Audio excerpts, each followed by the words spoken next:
glimpse of the city on Super Saturday.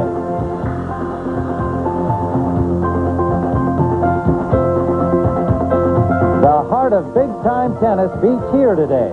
The National Tennis Center. In this sprawling 28-court complex, history has been made over the years on this, the greatest day on the American tennis calendar, in the toughest tournament in tennis. It is a bright, sunny, breezy afternoon at the National Tennis Center, just 59 degrees, quite a contrast from the weather we have had over the past 2 weeks. Forecast, sunny and cool. Just moments ago, Andre Agassi made his way through the grandstand court onto the stadium court. Followed by Boris Becker, just a few minutes behind, making his way through the stadium. Hello, everyone. I'm Tim Ryan, and welcome back to our CBS Sports continuing coverage of Championship Weekend at the U.S. Open. This is Super Saturday in Flushing Meadow, 8 hours or more of live tennis action. And many of the participants today have been here on this day before, adding to the legend and lore of Super Saturday. We'll start with defending champion Boris Becker and the number 4 seed Andre Agassi from Las Vegas. Then we'll crown the women's champion. Will it be Steffi Graf, the 2-time defending queen, or is this the moment when Gabriela Sabatini, the number 5 seed from Buenos Aires, wins her first Grand Slam event? And in Act 3, 19-year-old Californian Pete Sampras, who defeated 3-time champion Yvonne Lendl in the quarterfinals, will challenge the mettle and mystique of 4-time U.S. Open champion John McEnroe. I can't imagine a more enticing day of tennis than what lies ahead of us. Super Saturday should be super indeed. Boris Becker and Andre Agassi making their way onto the stadium court. Pat Summerall, Tony Trabert, and Mary Carrillo are in our announce booth. We'll join them at courtside for all of the action as the 1990 United States Open Tennis Championships continue live from New York here on CBS Sports. The awesome stadium at the USTA's National Tennis Center and the site of today's Super Saturday. First, it'll be Agassi and Becker. And a good afternoon, or good morning, I should say. I'm Pat Summerall here with our CBS tennis analyst, Tony Trabert, and Mary Carrillo. Agassi and Becker. Let's talk to Mary first about Andre Agassi. His chances, his performance, what do you expect? I think this is the biggest match he's ever really had to play. He's already been in the French Open final this year, a final he lost. But this is the one. I mean, he's suffered through a lot of corrosive criticism that he's all sizzle and not enough steak, that he hasn't won the big matches. This is the most important tournament in the world to him. He's told us that many, many times. He's going up against one of the great big match players that's around tennis. I think he's playing at a level above Boris Becker, but on a day like this, he's really got to prove himself. So obviously you think he has a legitimate chance. I think he has a very real chance. He's got a lot to prove out there. Tony, what about Boris Becker? Well, of course, he's a defending champion, Pat. He's a 3-time Wimbledon champion, and he's playing extremely well. I think the only thing that Boris needs to do today is to start a little more quickly. He has a tendency to stay on the baseline a little bit too long, and then he gets in trouble. Then he starts attacking. I think he wants to get ahead of Agassi and convince Andre that he doesn't really have a big chance in this match. I think it'll be a good match, but I expect Becker to win perhaps in 4 sets. Tony, what about the temperature? It's 59 degrees, cooler than it has been. Would that benefit either one? No, I think the wind is going to be a bigger problem. The cooler temperature, Pat, just means they won't have to fight the humidity and get tired, but I think that these guys are so pumped up and ready to go, I don't think that'll be a big factor. I was on the court before the match. It is gusty as it was yesterday, and that's going to be a bigger problem for the players.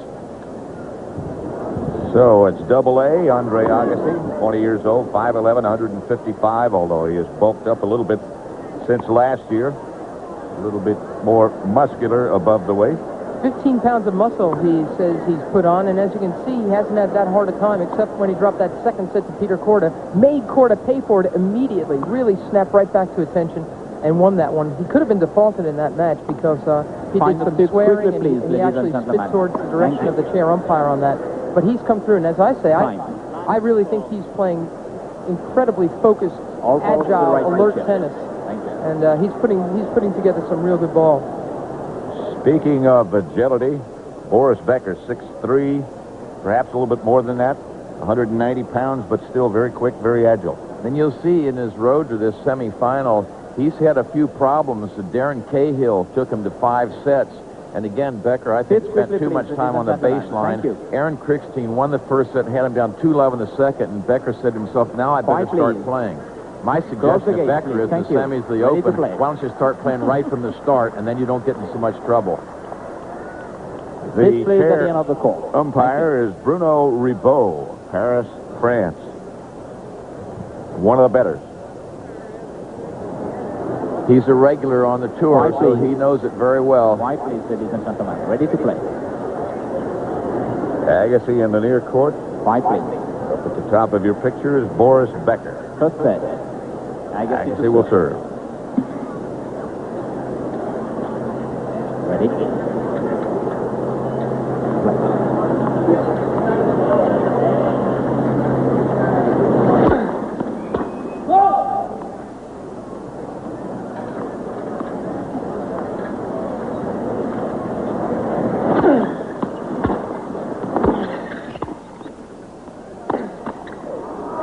Love 15.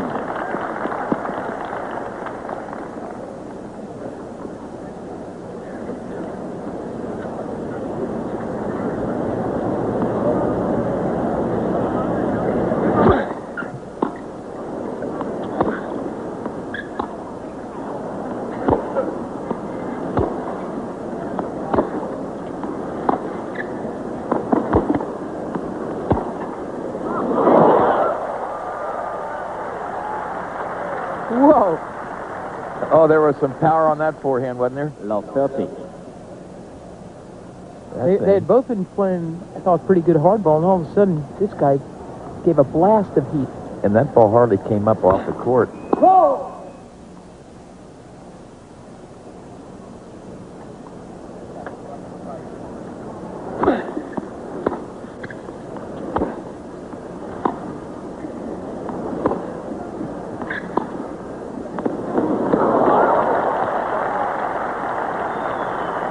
Oh, that's really a bright shot right there by Becker. Love 40. He pulls a short angle underspin. It's not really a drop shot. Watch where it lands. But look where it would take Agassi, and that's his two-handed side.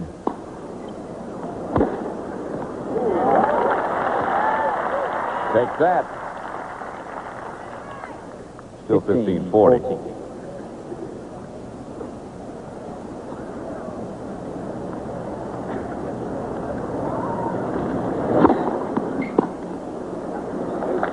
Good serve. 30-40. I think both these players have the mentality that if one player does something to them, they want to return the favor.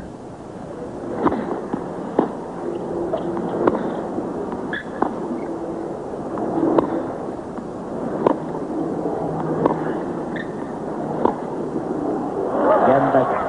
Aimed at Becker. And he starts off with a service break. First game. Becker serving. Well, that was an interesting start. It's a wild pitch, wasn't it? He leads 1-0. You think the wind might be bothering the boy a little bit? See, I think that wind will really hurt Becker. Look how high his toss is anyway. That wind is going to move it around a little bit. He framed two balls in a row there. Also tossing behind him a little bit, not into the court, so he can't see it as well as he's going through his motion, and that ball's blown a little bit.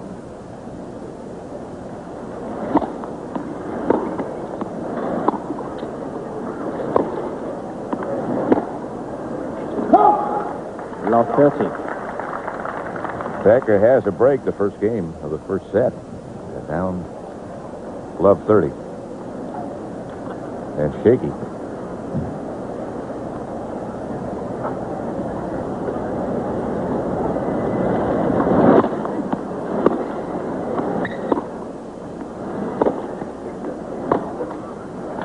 Love 40.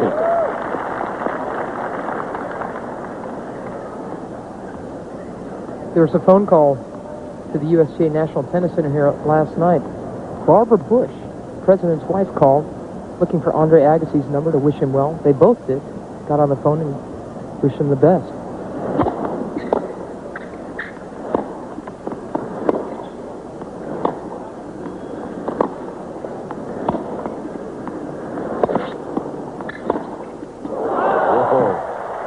Boy, after a couple of mistakes in this game, Becker came through with a nice clean one. 15-40. You watch him get set up for this back, and this approach shot's not very deep. And this one, full power, weight on the front leg. Good long follow through. It's 15-40.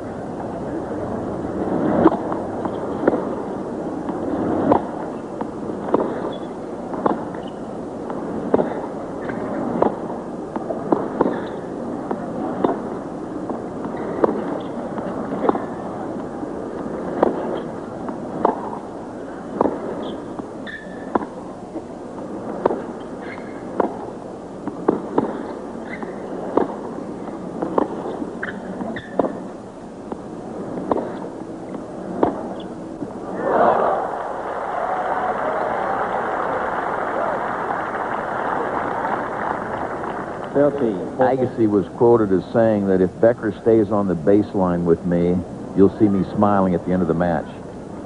So we'll see as this goes on whether Becker, if he stays back, is able to win enough points and do that type of thing. He's still down a break point. And he got to love 40 with a double fault and 2 unforced errors. Now he's hit a couple of steamers. We'll see if he can get out of it. I don't think it's a great idea to be smiling while you're playing Boris Becker until you get off the court. Well, I think that's what he was saying. He meant that you'd see him as the winner, and that's why he'd be so happy. Yeah. So he's suggesting that Boris stays on the baseline. He can beat him. That's been sort of a Becker pattern so far in this tournament. He stayed back a lot more than anyone thought he would. But whenever the pressure's on, then he starts coming in. Advantage, Becker.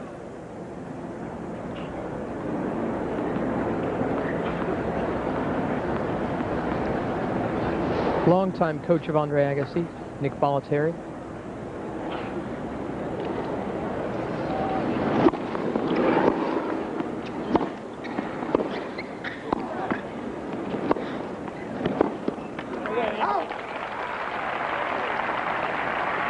Some good artillery that time by Agassi.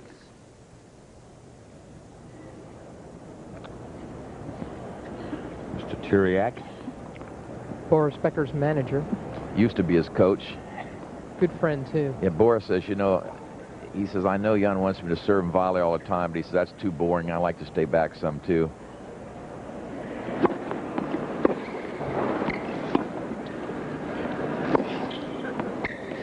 Boris is not boring.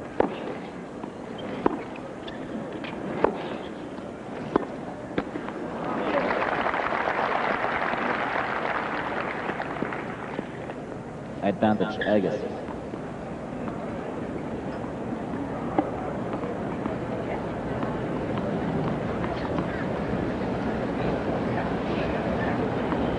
What, the football player?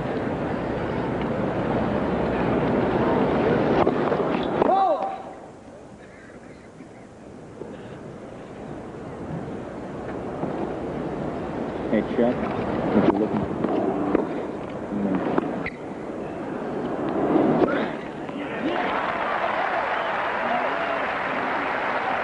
Cam Agassi. The 1-all. Very important break back for Agassi. 1-0. This is the situation. Becker Agassi winner will move into the final and play the winner of a match later today between John McEnroe and Pete Sampras. These two are supposed to be playing in this match. That top half of the draw was a pretty big surprise to everybody. These two are Becker seated second, Agassi fourth.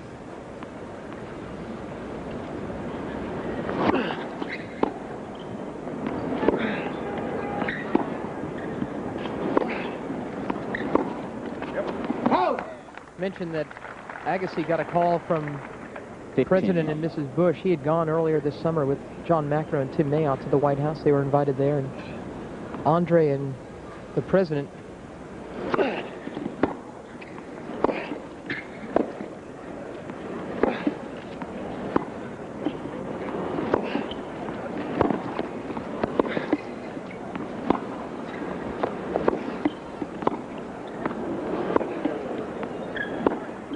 that is, whoa.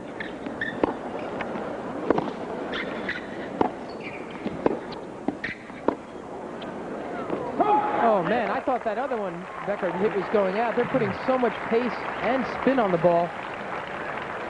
Pan hit it much harder. I was saying Andre and the President beat John Macker and Tim Mayotte in a game of horseshoes. And evidently, the President carried this man. He's supposed to be very good.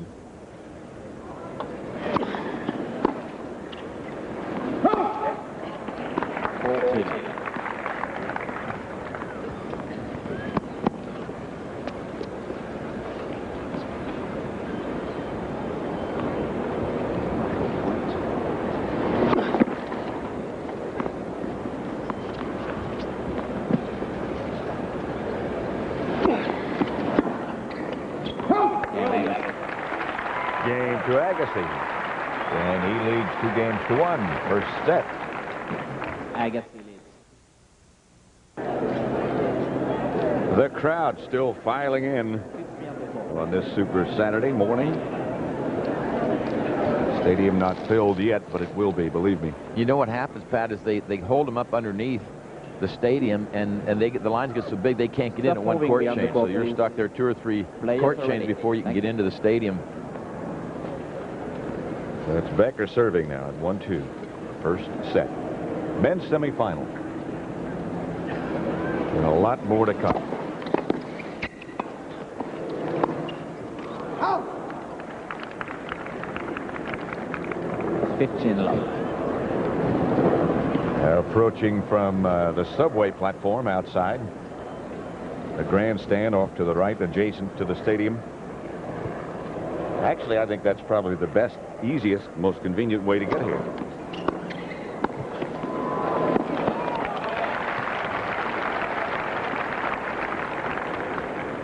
$30.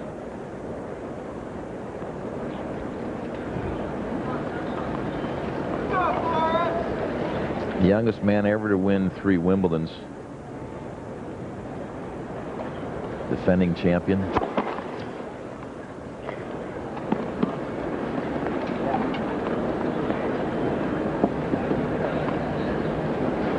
He would have won 5 by now, but Stefan Edberg has stopped him twice in the last 5 years,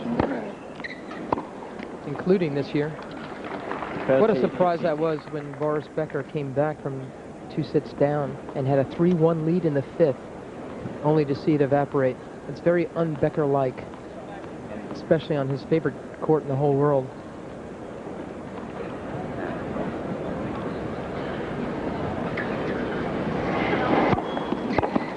$40-15.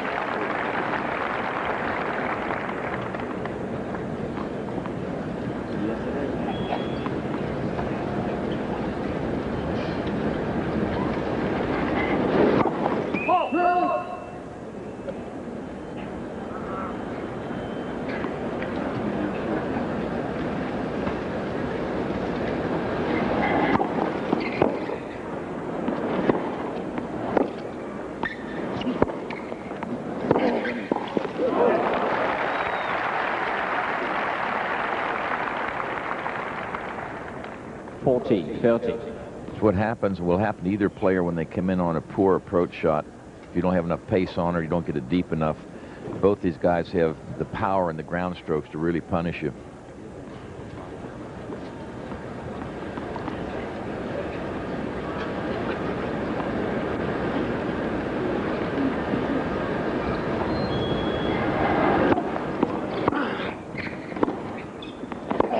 Again, Becker.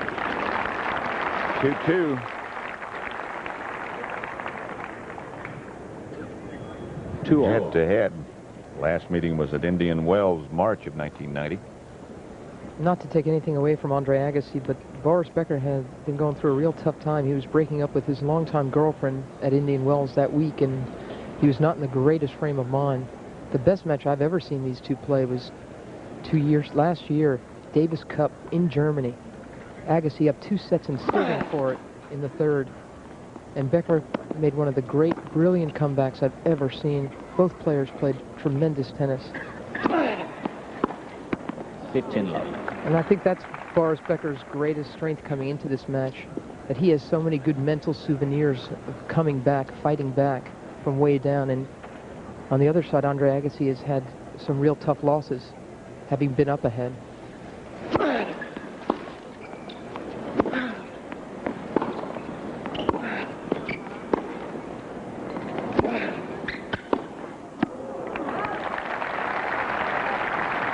Becker likes Agassi. He said, I think he's good for the game. 30 love. And he said, when I beat him that very tough Davis Cup match that you referred to, Mary, he was one way. And when he beat me later at Indian Wells, he was the same way. A sportsman.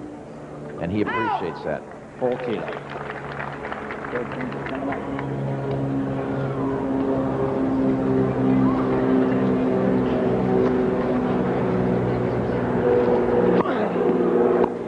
Game Agassi. Game to Agassi, and he leads 3-2 in the first set of this semifinal. 3-2. These players have very different stances when they start their serve. You notice Boris Becker on the left of your screen has an open stance. His back foot is more towards the sideline to his chest. Anything. Agassi's back foot is back the other way. His is a closed stance, harder to pivot and get around, and I think that affects Agassi's serve. The Becker serve, the front part of the body is already out of the way, so he can really put the power into it.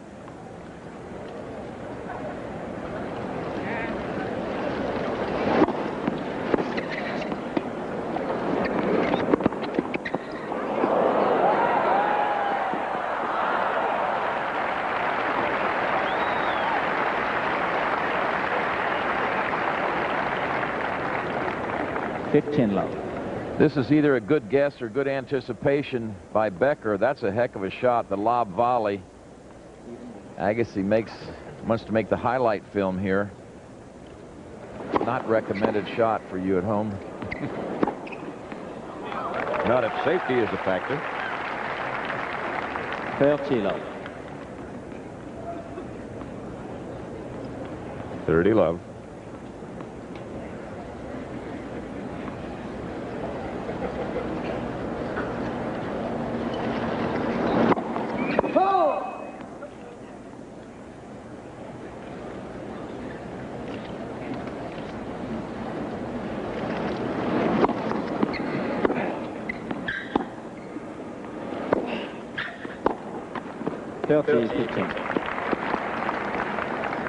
All week, Agassi has been breaking serve very well. He's broken 52% of the time against his opponent's serve, so more than half the time. You can break serve in the men's game. That says a lot. It happens a lot more in the women's game.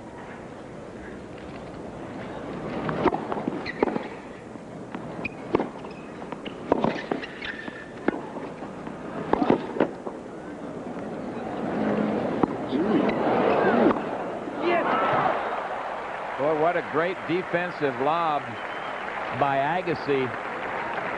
He hit that thing 40 or 50 feet up in the air. What he's trying to do is buy time. He has no chance to make a passing shot.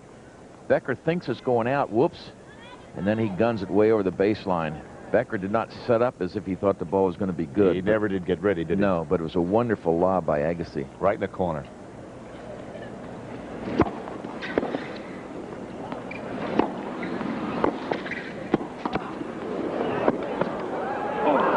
Wide.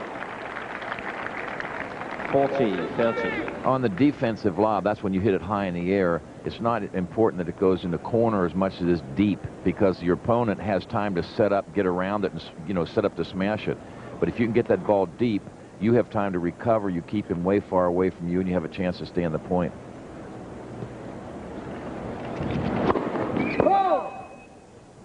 And on a windy day like this, you know, get it up high and don't try to aim too close to the sidelines either.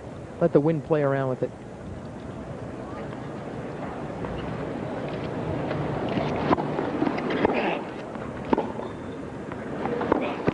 Game Becker. 3-all. Game to Becker. It's 3-all. Let's go back and make a correction, Mary. We alluded to this match earlier. Yeah, I was talking earlier about the fact that Becker was very much off his game in this one. We had shown that it was Becker, in fact, who'd beaten Agassi in straights. It was the other way around. That was back in the springtime when Agassi straight-setted Becker for the first time in 4 tries. In '88, Becker beat Agassi at Indian Wells. That was a different deal.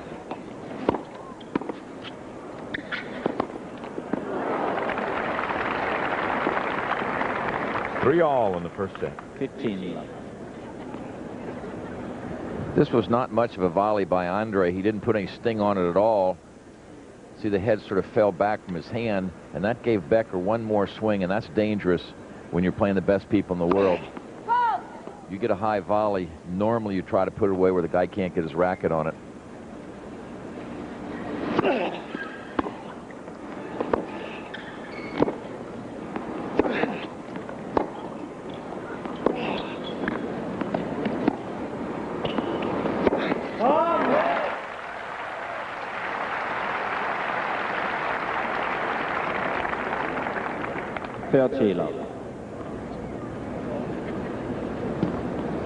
In these rallies, I don't get the feeling that Boris is trying to get it to get in. Do you, Mary? I get the feeling he's just going to stay back and try to rally and try to out-hit Agassi. Mm-hmm.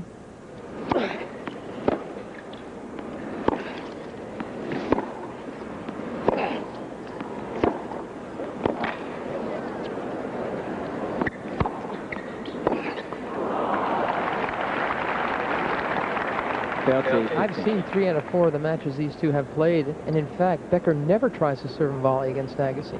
He always sits back and waits, looks for the windows and the point to attack. But when you're looking to get in, you normally play a little closer to the baseline. You don't get back 4, 5, 6 feet behind the baseline. 40-15.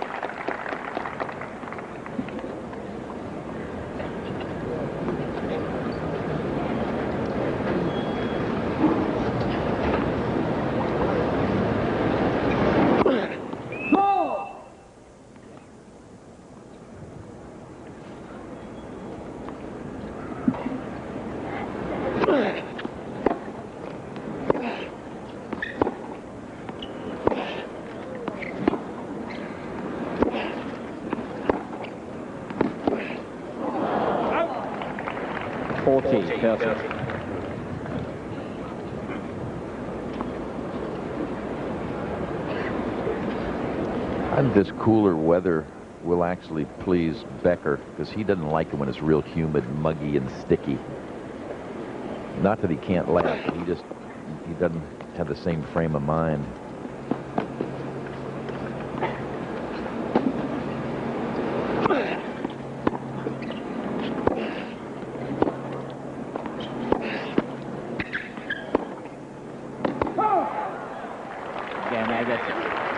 Game to Agassi. He leads 4-3 in the first set.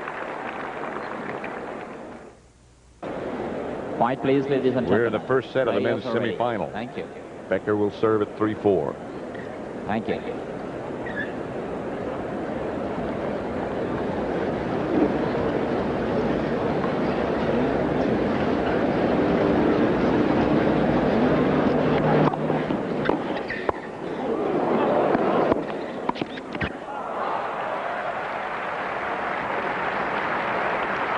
That's a pretty good job by Becker. You go from almost getting killed to a touch volley. Power by Agassi straight at Becker. Now he waits, covering down the line. Here he comes in. Agassi defends with a backhand volley. Now he gets in. Finished it off with a touch volley to come back to the live action. That's just a pretty good athlete. He's playing so much better, so much earlier in this match than he has in any of his others.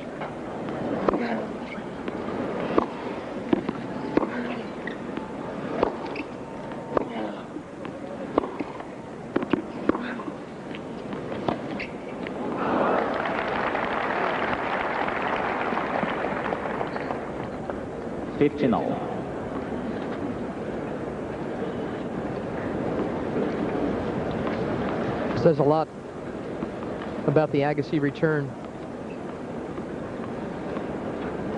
Boris wants to keep that first serve in.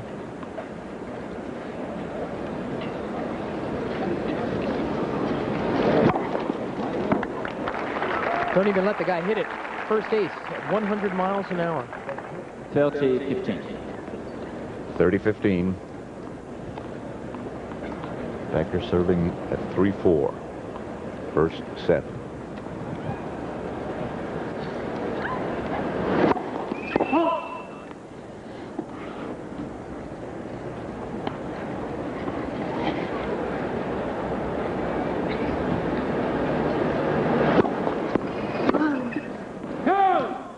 40-15.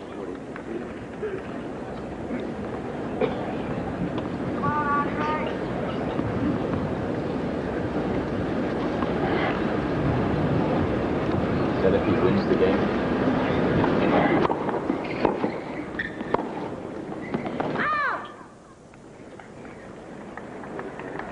40-30.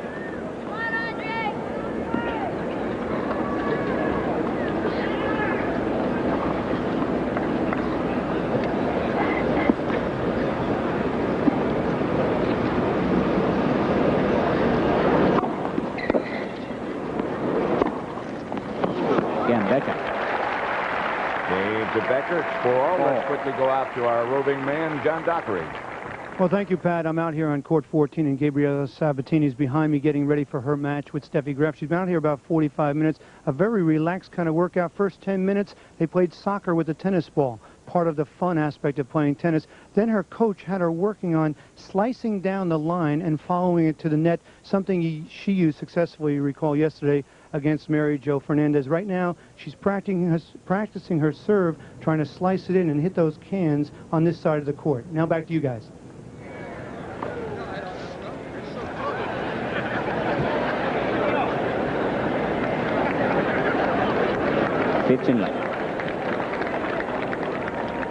Boris Becker, there was a ball that was very close on the baseline. It was called out, and Boris walked up to Andres and said, was it out? And he said, I don't know, it was so close. He was sort of talking, trying to be fair.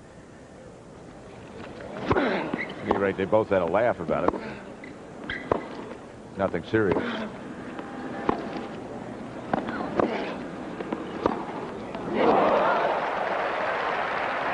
That was good. That's about as hard as you can hit a ball.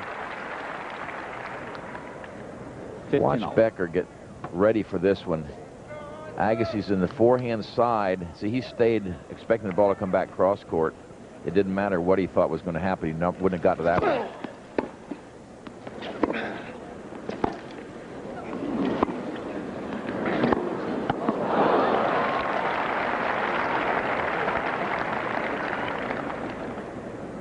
$30-15. I didn't mean to infer that there was any animosity in that previous exchange. There was none. It was just a question of Becker trying to settle his own mind that it was it good or bad, and Agassi gave him an honest answer.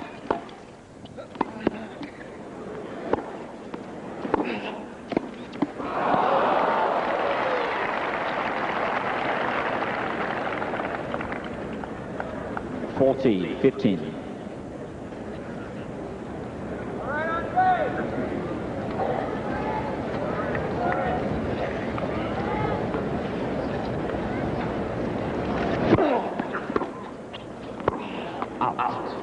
Game Agassi. Overrule. Agassi leads 5-4 first set.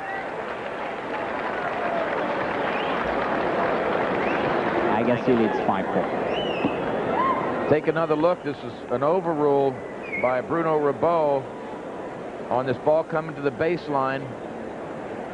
I don't think you can tell there. We'll be back at the U.S. Open after this word from your local station. Pat Summerall with Mary Carrillo and Tony Trabert at the stadium at the USTA's National Tennis Center. Boris Becker serving at 4-5 in this men's semifinal.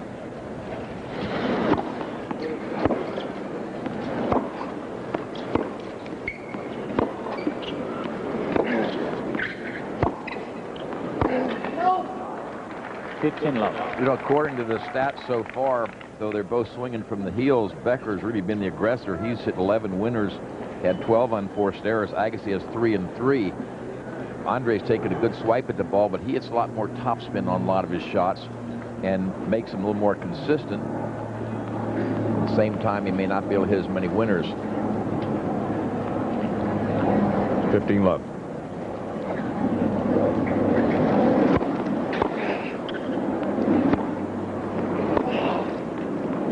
Those are the same kind of numbers Becker has that you see in a Steffi Graf match. A lot of winners, a lot of unforced errors, which means they're trying to dictate play. They're trying to make it happen. They're taking their chances. Yeah, and they figure, well, you know, yeah, I'm going to have a lot of errors in the old error column at the end of the day, but, You know, your winners, they always figure their winners are going to be more.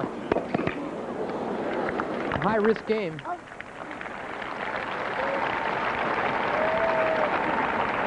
That serve was clocked at 117 miles an hour. That'll win most points.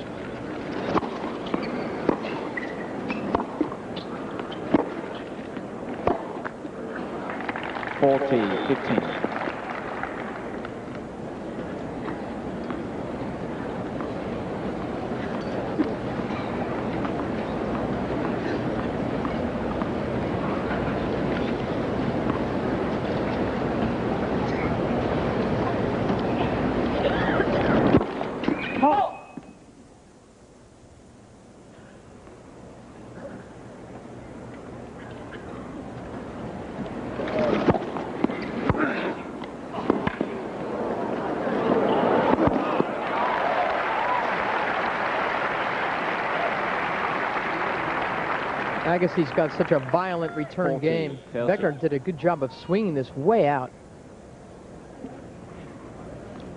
Didn't matter.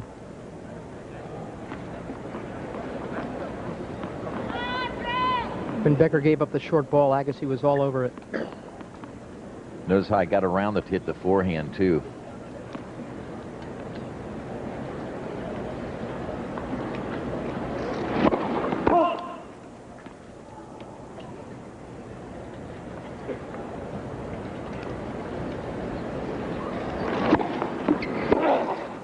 That's just terrific stuff. He's really challenging the Becker serve. You can see how concentrated he is. Every time he wants to take a big swing at swing at it. He did it again. Another step around forehand with plenty of heat. Bang. Deuce. This is real first strike tennis from both players, whether they're serving or returning. It's like when the batter hits the home run, he knows he's hit it. He doesn't even leave the batter's box. Agassi knew he'd hit a winner. He hardly moved. Great return. To no avail. Advantage Becker.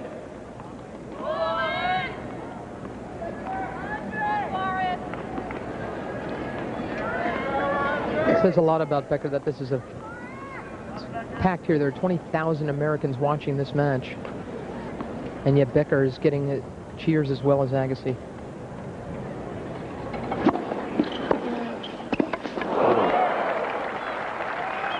Foot slipped on the way down. That was not one of the Becker dives. You see his foot go. It was tough to tell in that, but yeah, you see his feet slip. He doesn't like diving on the hard courts. No, but he does it some. Yeah, he does. Remember, when he was young, he did it. We said he'll get more experience. He won't do that. It hurts. It's okay on grass. When someone asked him here a couple of years ago why he's not diving as much on hard courts, he says, because they're my bones. Yeah, exactly.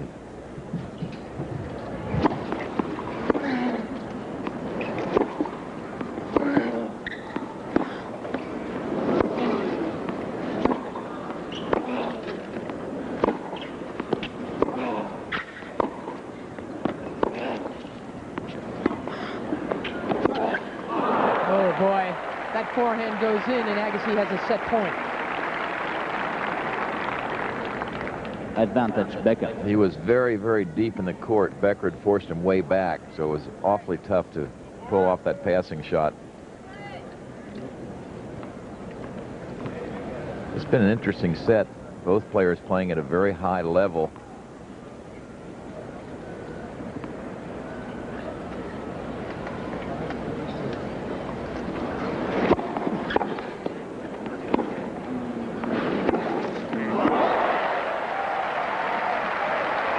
Good to get that return back of that big serve, clocked at 108.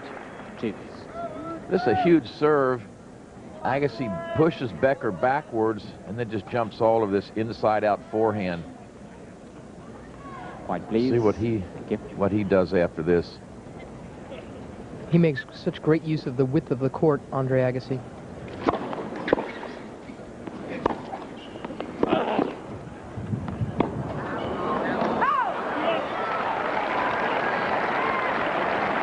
Becker's not sure whether Agassi's previous shot was good or not.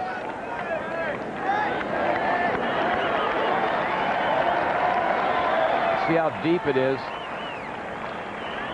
I think it was definitely good. Like it was inside the paint.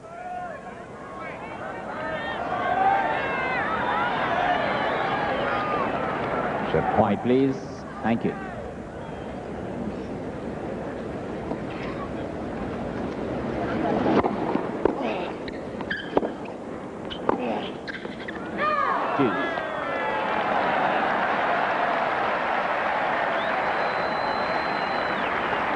Sarcastic little bow Becker just gave to the linesman. He's made 2 calls in a row to decide points, and that last one went Point, Becker's please. way. Thank you.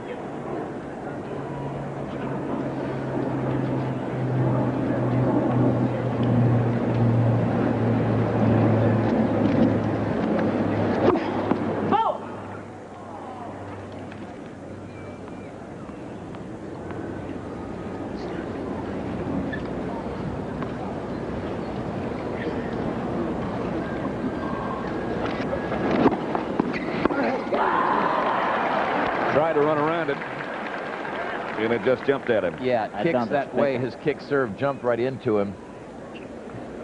See, the toss means he's going to kick the ball. It's going to land and then jump to the left. Came right into Agassi. Point, please. Our days, way back when, they used to call that the American twist serve.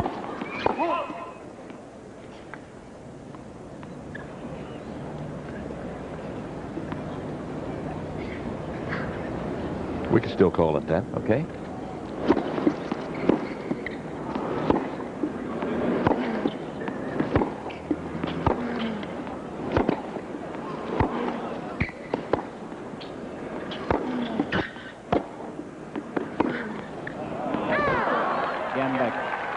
Game to Becker.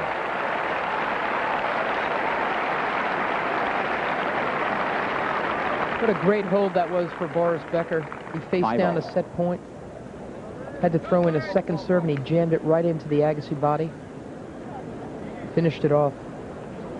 To level things. Boy, that was a good game. This is an indication of things to come. We're in for a great day. McEnroe and Sampras later.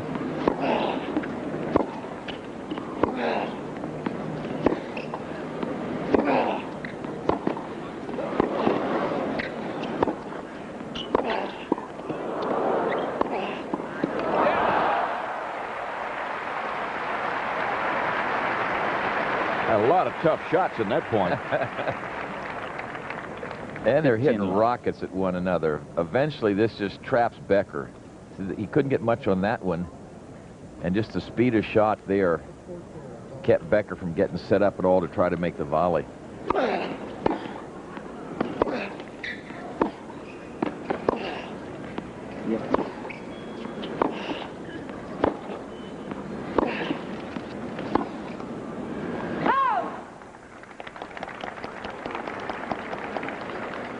The beginning of Super Saturday at the USGA's National Tennis Center in Flushing Meadow, New York. The men's semifinal between Boris Becker and Andre Agassi. Still to come, the women's final. Sabatini and Graf. And then after that, McEnroe and Sampras. At least 8 hours.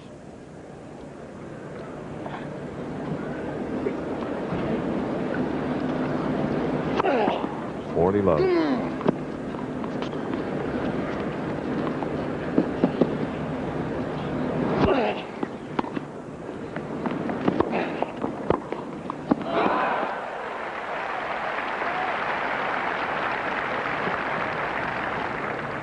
$40-15.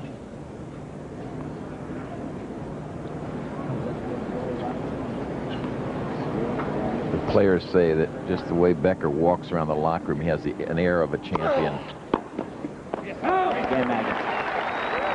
Agassi holds, and he leads 6-5 in the first set.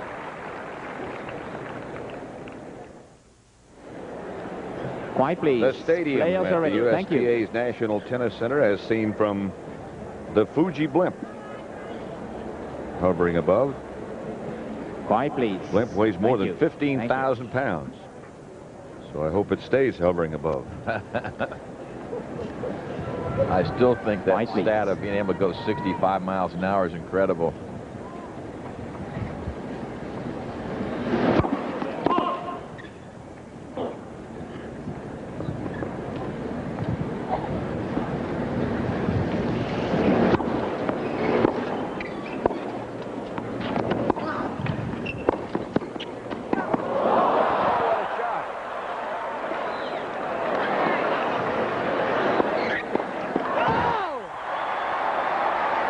That'll be in the highlight film for sure. It should be.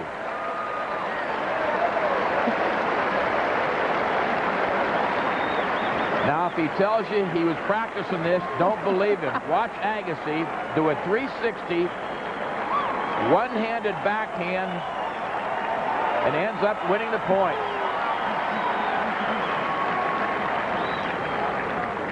Lot 15. Quiet, please. Thank you. Quiet, please. It's just a career backhand.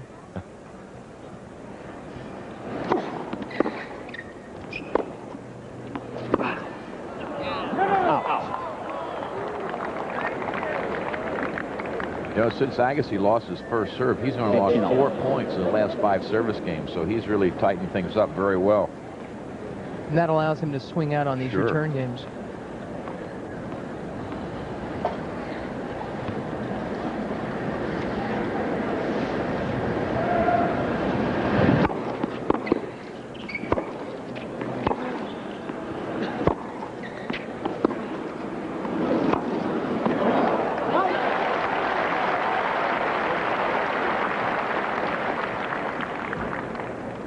Fifteen, 30.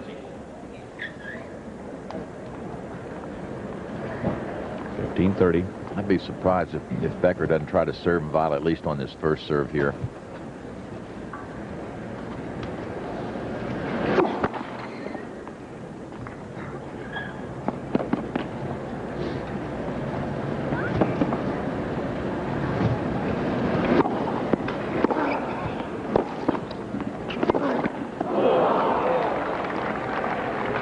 I don't think he can swing at it any harder. Agassi. 30. It's his older brother, Philip Agassi, in the front row.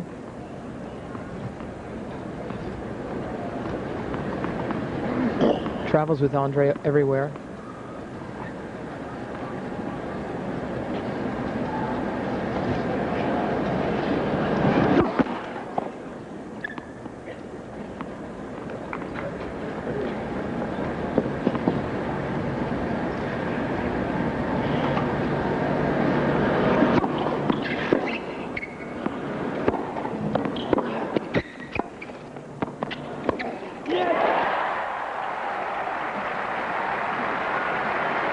He hasn't missed many.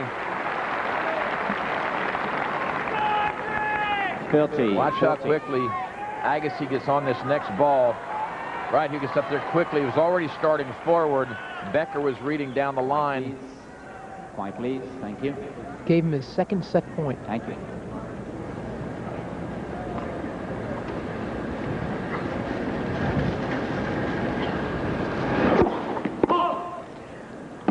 And he gets a look at another second serve in this game.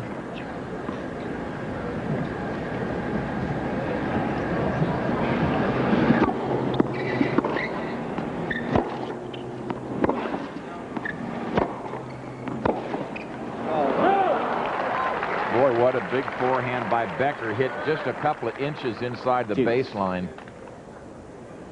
You just wonder whether players can keep doing that over a 3 or 4 or 5 set match. Deuce. The basic logic of going to the net is you say, I'm going to get in a good volleying position. You're going to have to do something well to pass me, to beat me. When you stay back and try to do it, you're trying to do all the good things yourself, and that's hard to do continually.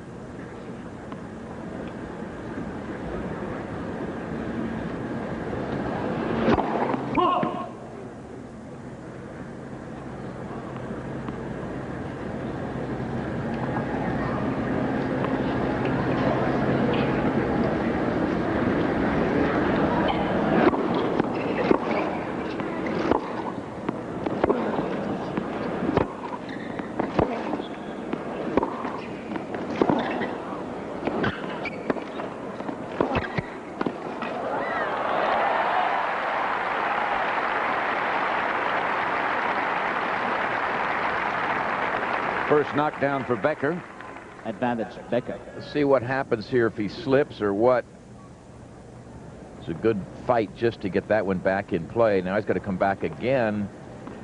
And he just sort of lost control a little bit. Fortunately, he's not hurt.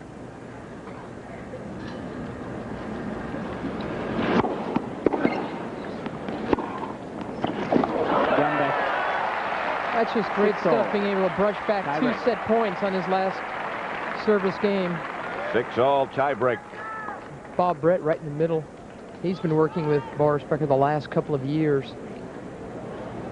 He's worked him hard physically, Point, Brett, please. but also Yep. he's given him a little slack. He's given him a little free time, letting him be his own person. Boris likes that. He says, when I'm a happy person Point, off the please. court, I play better on the court. He must be delirious today. That's right. That would make sense, I think.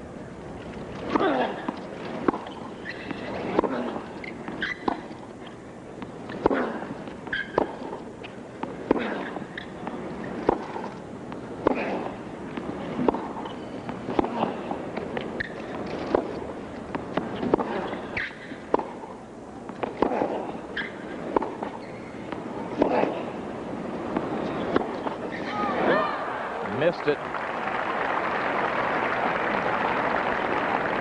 1-0. Agassi. The tie break is the first player to reach 7 with at least a 2-point advantage.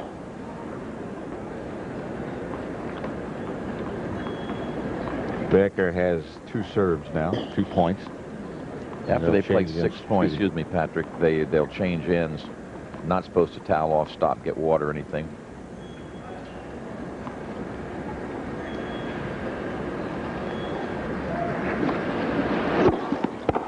One all.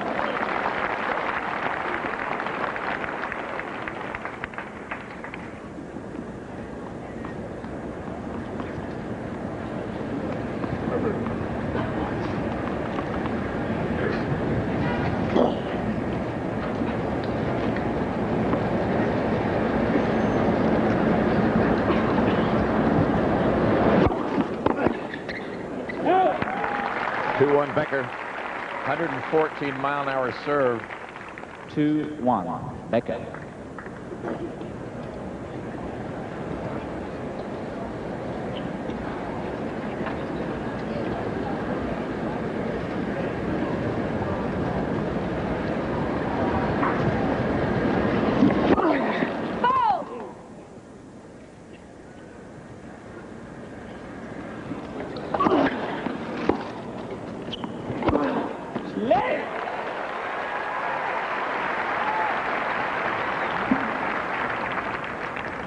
Two all.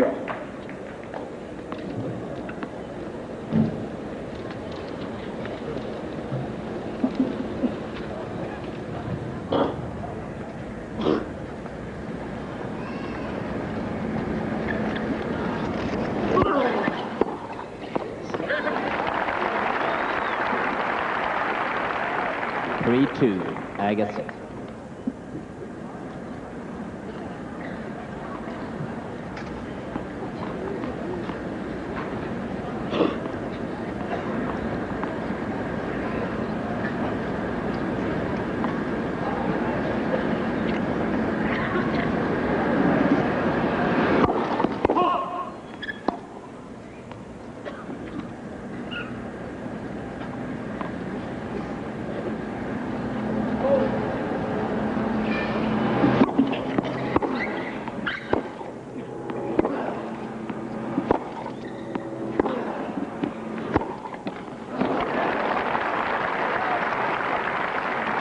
Now they'll change in. 4-2. Agassi leads 4-2 in this first set tiebreak. Coming up, Graf and Sabatini. Women's finals at the U.S. Open, and then after that, Pete Sampras against John McEnroe. And the winner of that one, of course, will play the winner of this one. And we're at a tiebreak first set with Agassi leading 4-2.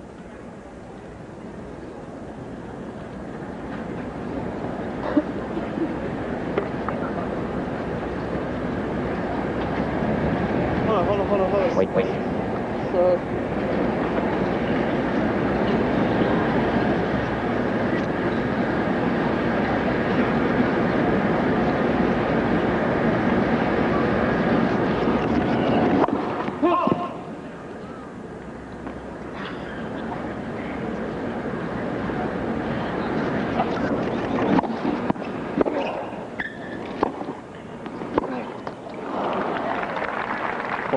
3, Agassi. Becker's going to change rackets. You break a string, or? No, I think he just wants to make a change.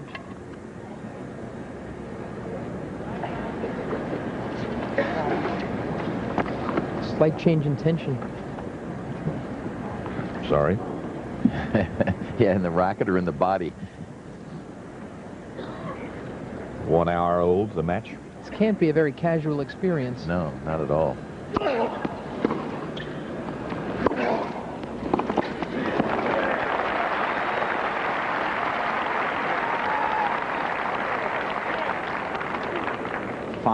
Very curious time for Becker to change rackets, unless, you know, having not broken a string, because, you know, you played into the tie break.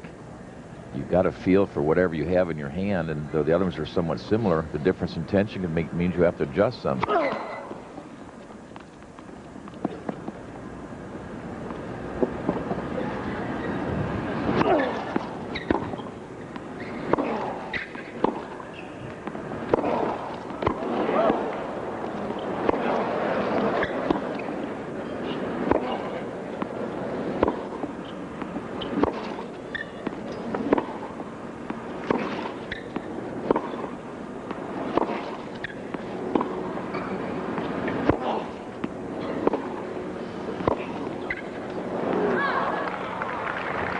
There was a ball earlier that I'm sure Becker thought was out.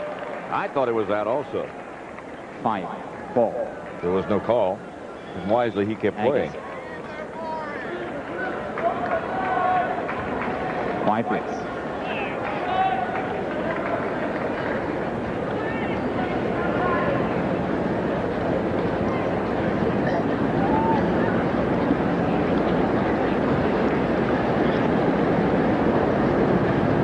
Stadium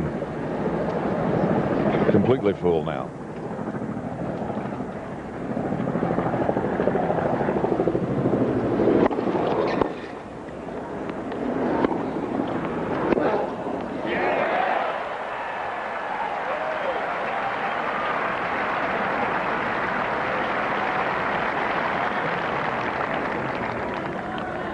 Watch how quickly Agassi gets on this next ball. It's short, and that gets him to 2 set points. He leads 6-4.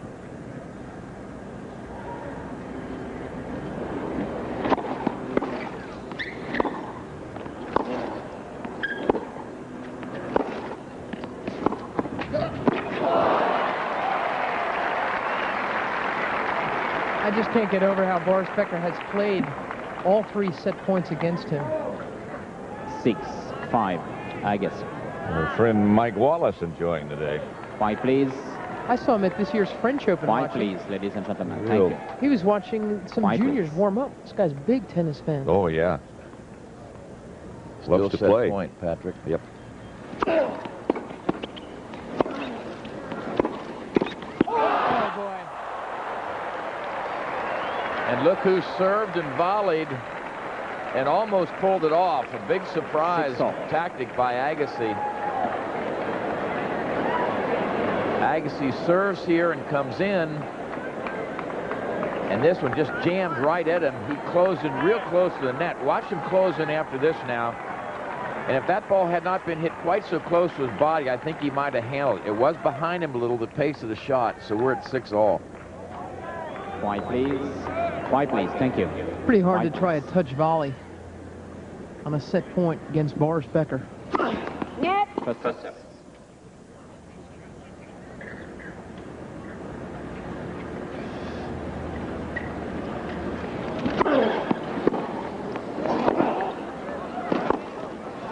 Hurry.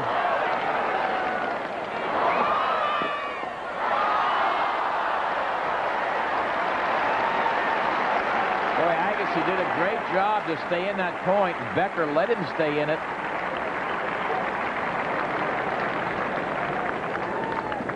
Seven, 6. This is when you say hurry. Now, this is where Becker didn't do anything with his next shot. He just sort of bunched his cross court. And see, Agassi was there in plenty of time, couldn't handle it. Now set point for Becker. 5 please. 5 Agassi please. had 4 of his own.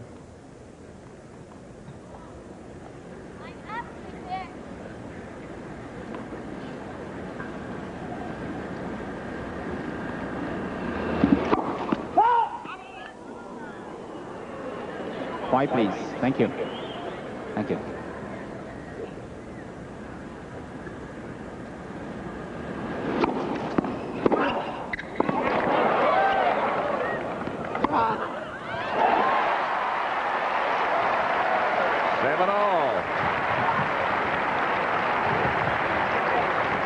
Boy, these guys have made some unbelievable shots under pressure. Watch Agassi jump all over this one. And now he sets up a little late getting the racket ready, but watch him powder it now. Thank you. That was only being down set point.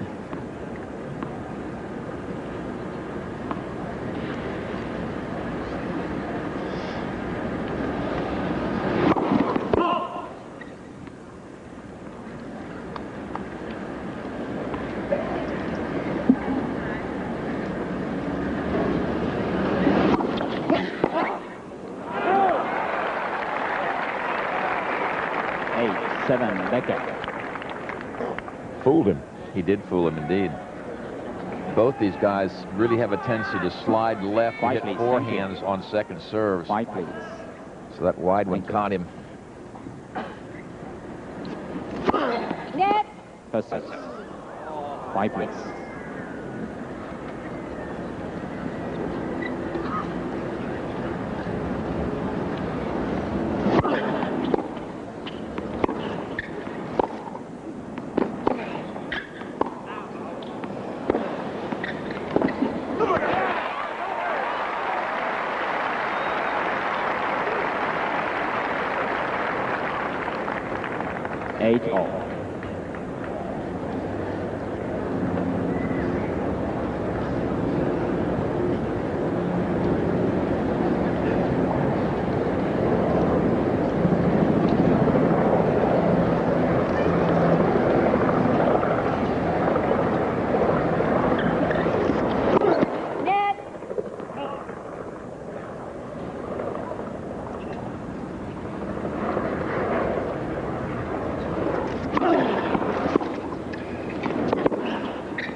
It was wide. 9-8. Agassi. 9-8 Agassi. They've both spent the last couple of games of this set just hitting their way out of trouble. Yep.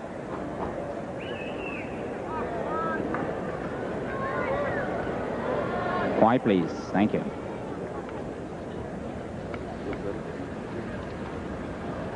Set point.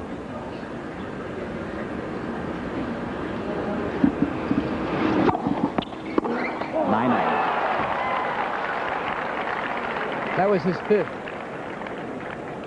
Becker again headed for what looks like another racket. No, not another racket.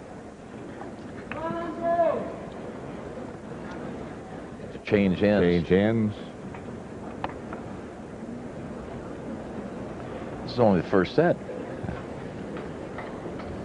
Hour and 9 minutes. Right.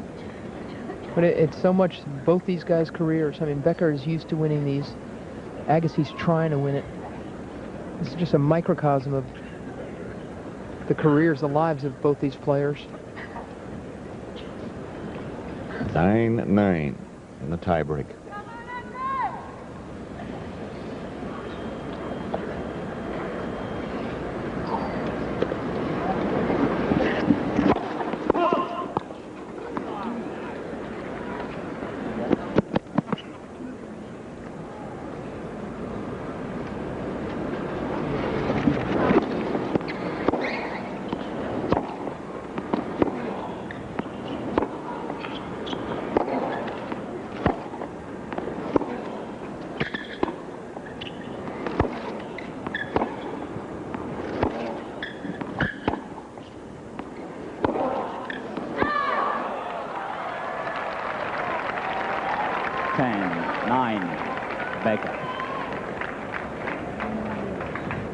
This is Becker's third set point. Agassi's had 5.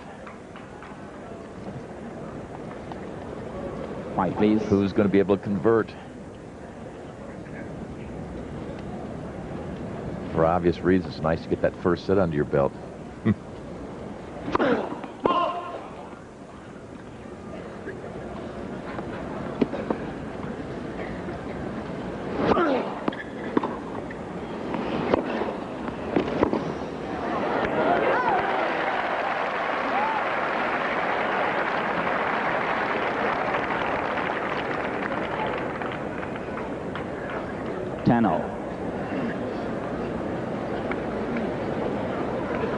White, please. Thank you.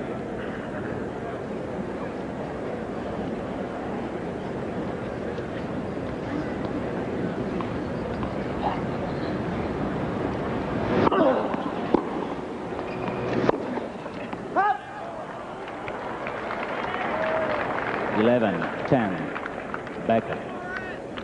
Ian Tiriac, more than just casually interested, as is Andre's brother and his coach.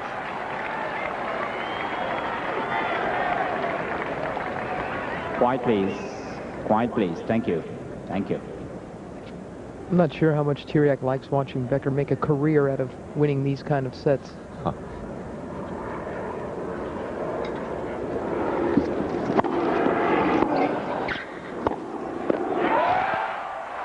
First set goes to Becker. Doesn't look like he enjoys it too much, does it? Hour and 12 minutes. Here's the final point. Kick serve takes Agassi out of position, and this is wide open. Good pace, but safely done by Becker.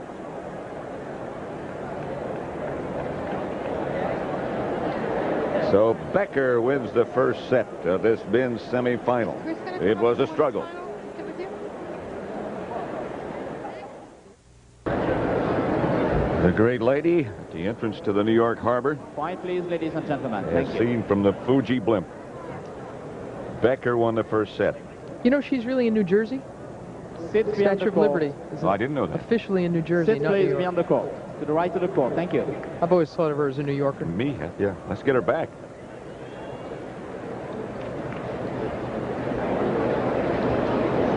(19-2) is Becker after he has won the first set. 15 love. That first set, there were 103 points played. Agassi ended up winning 5 more points and still lost the set. It's which points you win, I guess.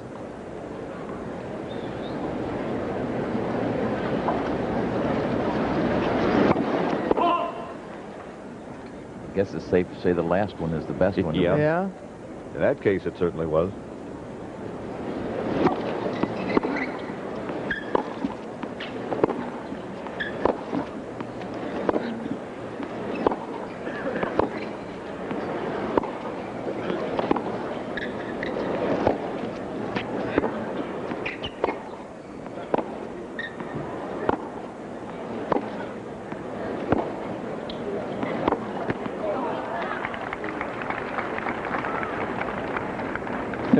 Love.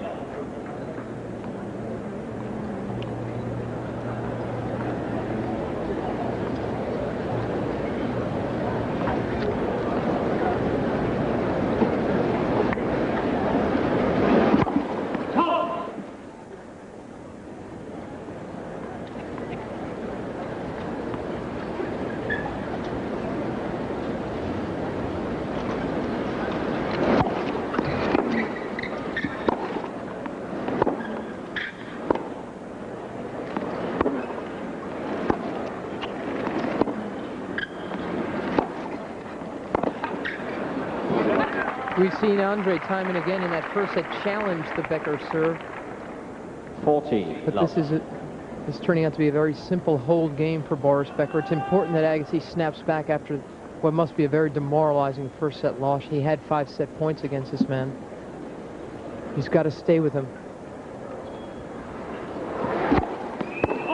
Not an easy task. No.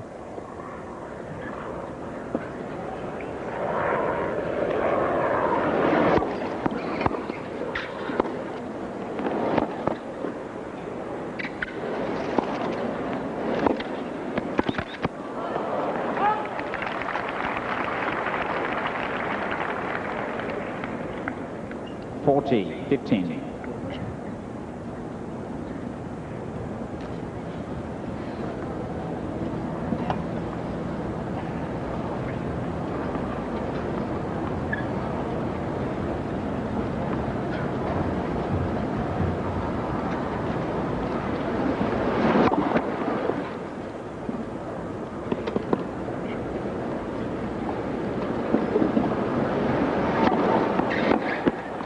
Becker. So Becker wins the first game of the second set. He won the first set in a tiebreak dramatically.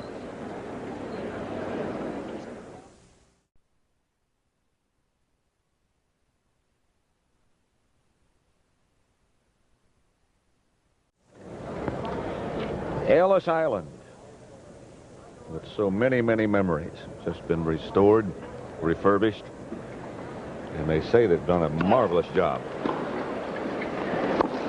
Love 15. Still to come today, the women's final, Steffi Graf and Gabriela Sabatini, right here in the stadium after this one's over, and then Sampras against McEnroe. Right now it's Becker and Agassi. Becker's won the first set and won the first game of the second set. Live out on court 11. Pete Sampras getting in some last-minute loosening up. He'll face McEnroe in the other semifinal later this afternoon here on CBS. 30-15. He looks like a Californian, Sampras, in what he had on. You know, long jams. Casual. Yeah.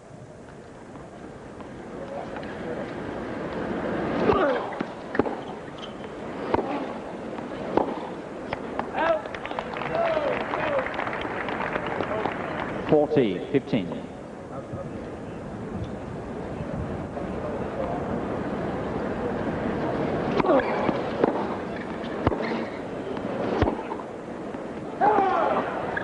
Game Agassi, 1-all. It's 1-all, second set. Andre Agassi, again, this is such an important match for him. He's carrying around some emotional luggage he'd like not to be.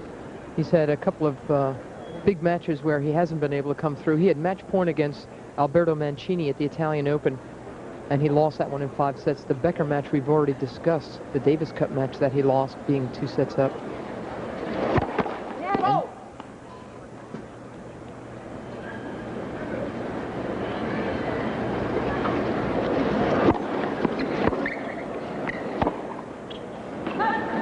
Love 15. And importantly, this year, Agassi fought his way to the final of the French Open, where he met Andres Gomez, a 30-year-old that Agassi was quite convinced he was going to beat. But he lost that one as well in 4 sets.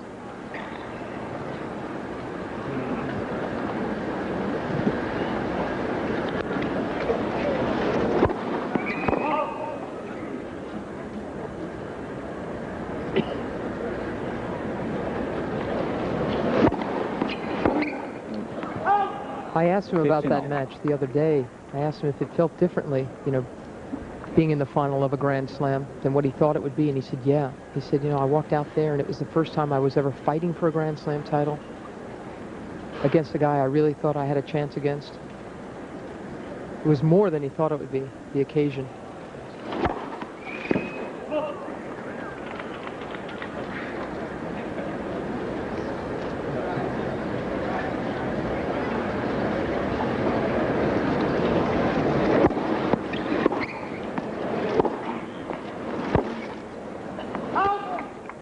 $30-15.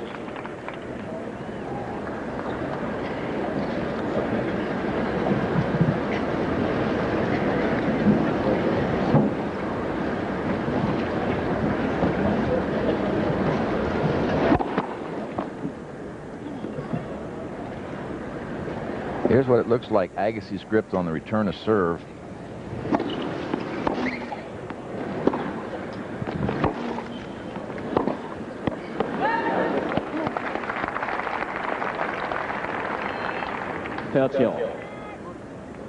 So he's got the forehand grip. He's ready for the one-hander if it comes to his right, and he's ready also for the two-hander if it comes to his left. So he's got it all set up. No grip changes to be made. That helps you when you have to return serve. And his swings are so nice and compact, simple takebacks. All helps his big return game.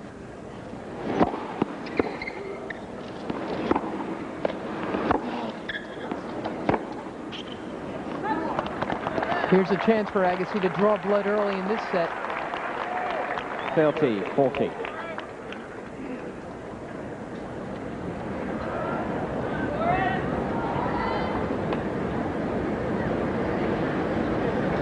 Again, Becker, the playmaker, the one who's trying to make things happen.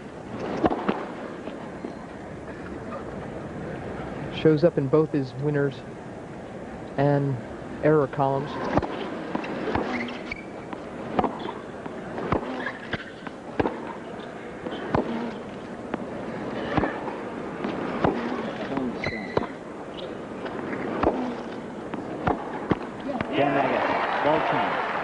Agassi breaks. So he leads 2-1 in the second set. Agassi leads 2-1. The court, please. Thank you. Lower Manhattan, the financial district. Thank you. Across the river from Flushing Meadow. Becker won the first set in a tie break. A struggle. Agassi leads 2-1 in this set. And now he's played himself into difficulty again by playing a very lackadaisical game.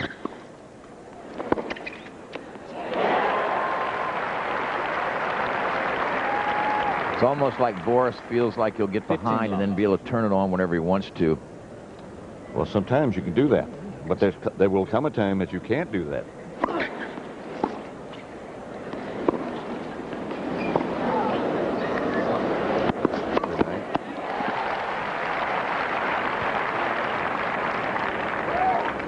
Yeah, you can turn yourself on and off if you're good enough, but you can't always turn off your opponent. That's right. You let them get ahead of you and get the confidence rolling. They're not going to lay down for you.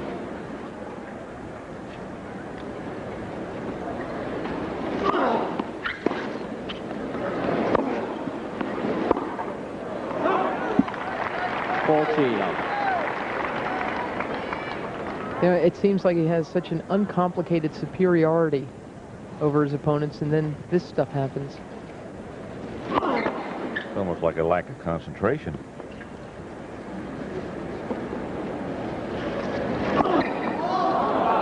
A lot of wind out there. 40-15. That toss was very low.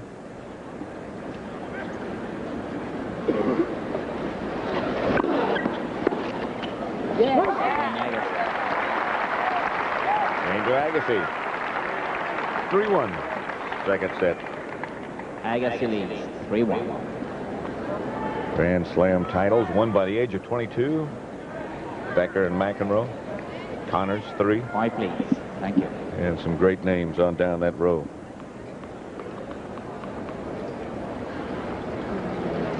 Becker serving at 1-3 in the second.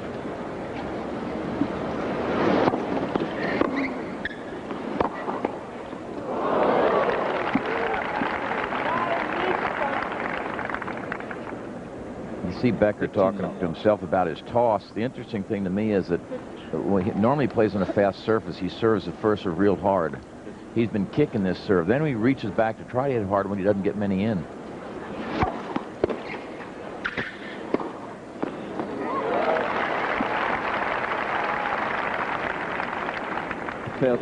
That's the way he normally tries to play. Really hit that first serve hard, try to get a weak return. Watch this now. He tosses it into the court, not so far to his left. And that one's really going.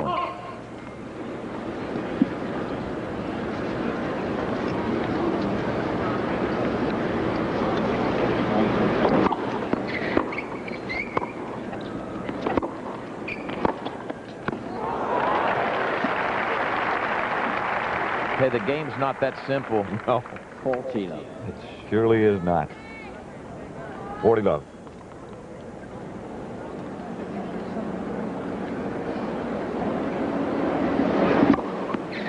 Again, Becker. Game to Becker, second ace. And we'll be back at the U.S. Open after this word from your local station. Agassi leads 3-2.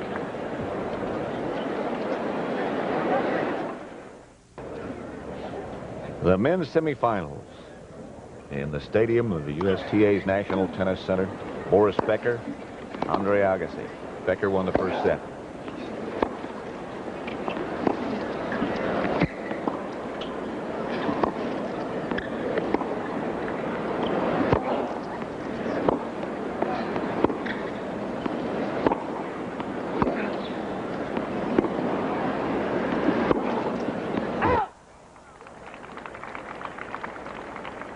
Love 15. Agassi's done a good job of being real stingy on his serve games lately. In his last 7, he'd only lost 6 points. Down low 15 here.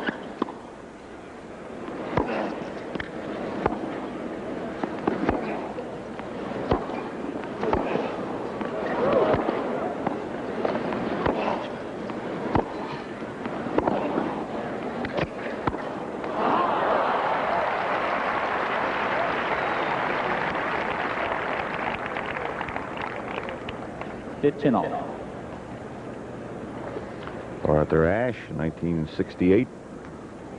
First time. U.S. Open champion. First year it was the Open, wasn't it? He was an amateur. Didn't get to take any loot home. He has captured some since then, however, I think.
Becker gets a break and gets even.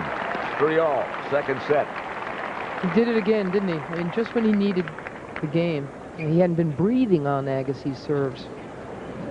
It was somewhat of a loose game by Agassi, though. 4 on 4 serves. Yeah. They've sort of lulled one another into a sense of complacency.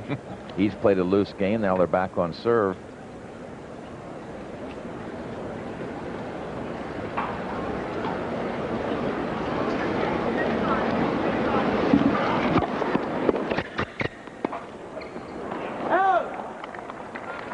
Love 15.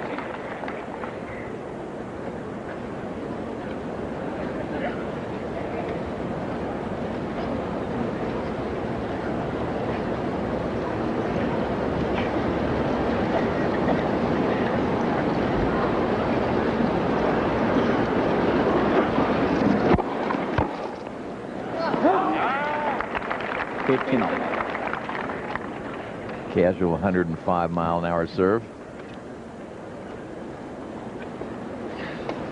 I think if he were trying to serve like that more often, he'd get a better groove and get a higher percentage of them in. There's one at 92. It's quite a difference. 15.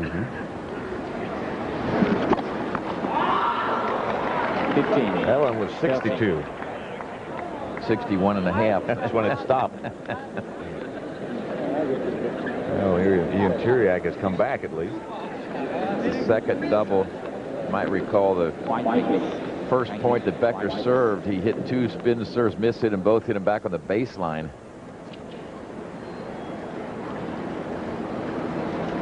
$15.30.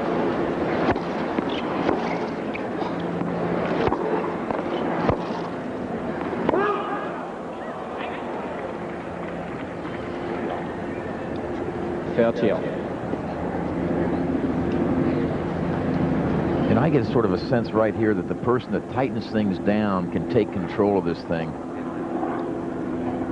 They're both sort of laying back, laying low a little bit.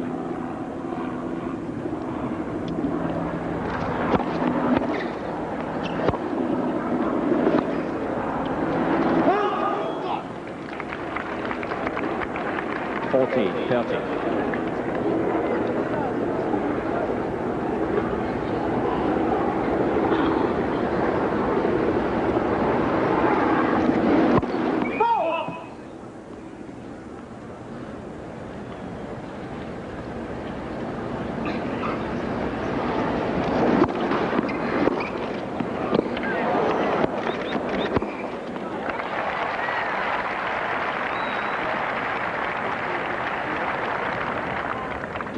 Smart play by Agassi because he goes the other way off the return. He'd been pulling it down the line. Becker does a good job to get it back, but he can't recover in time.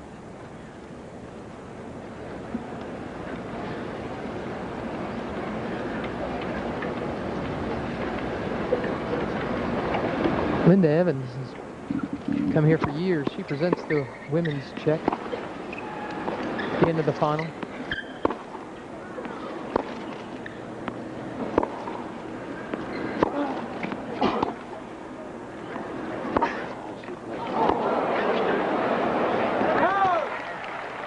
He wanted a call, Becker. He wanted a call wide. He's not going to get it. Advantage Agassi. Bruno Rabo sticks with the call.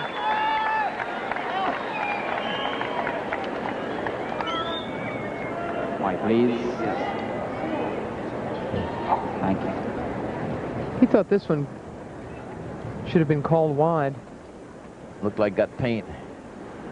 A little bit. That's all you need. Yep.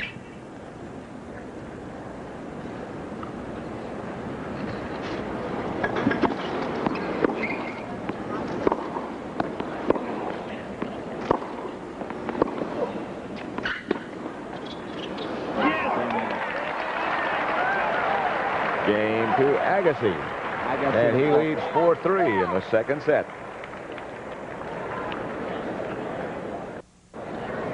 During the changeover, White, please. Becker complaining to Bruno Rabo. And I think his complaint was about that one particular person.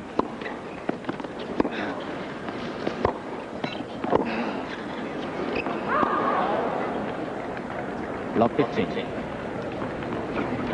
Here's the call he was complaining about. This was in the last game.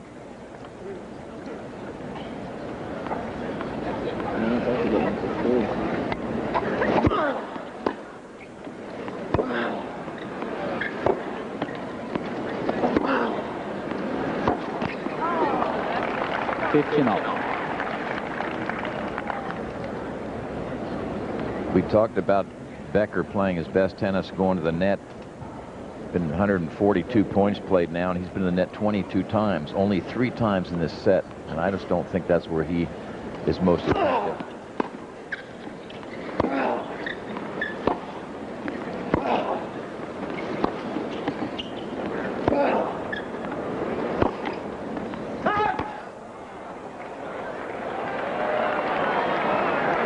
Same person.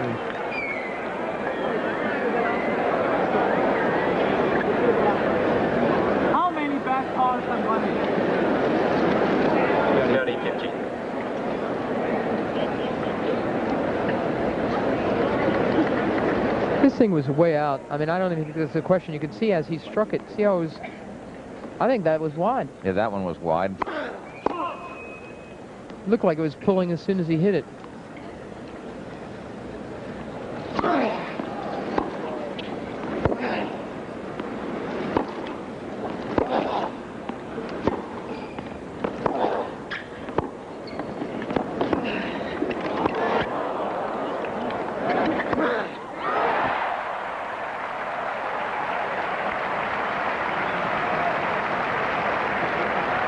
Hard-working points.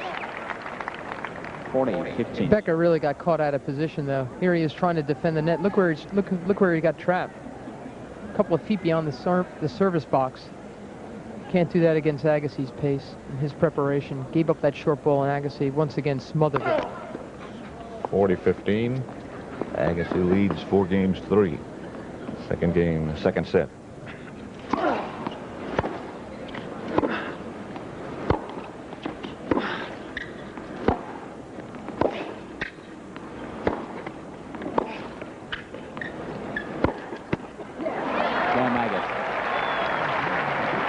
played a pretty pouty game there. He got broken on that, what he thought was a bad call on his last service game, and he just didn't play a tough mental game. Well, again, he's playing this guy from 5, 6, 7 feet behind the baseline, and that's just not where he's most effective. What happens to a tennis player when you think you get a bad call or two, then from then on, anything that's close, you think you've been robbed.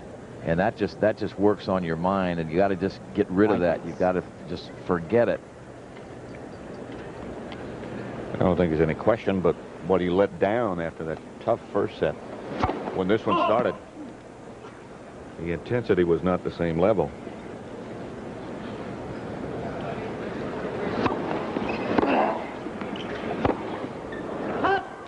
Love 15.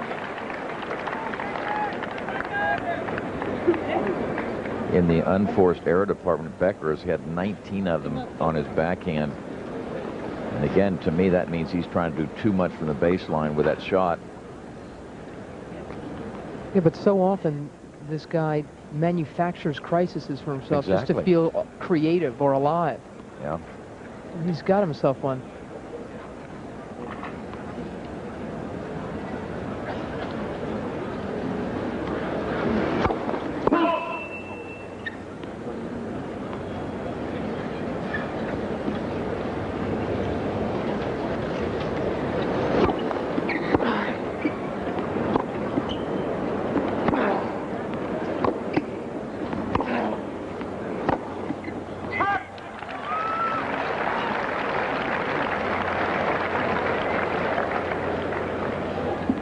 Love 30.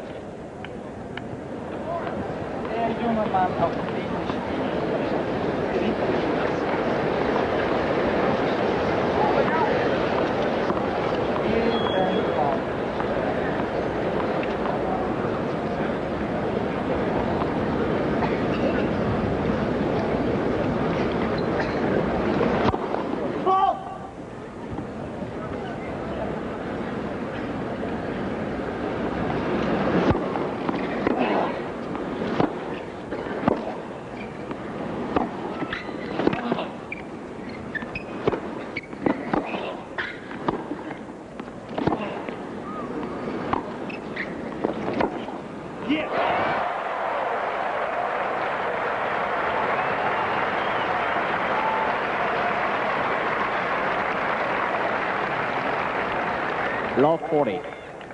Awfully good point. Thank you. By Agassi, who's just paying attention right now. Well placed. Good power.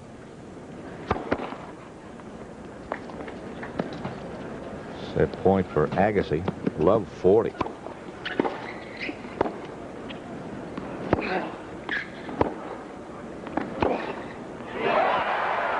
Second set, Agassi. Second set goes to Agassi. 6-3. Sets are 1-all.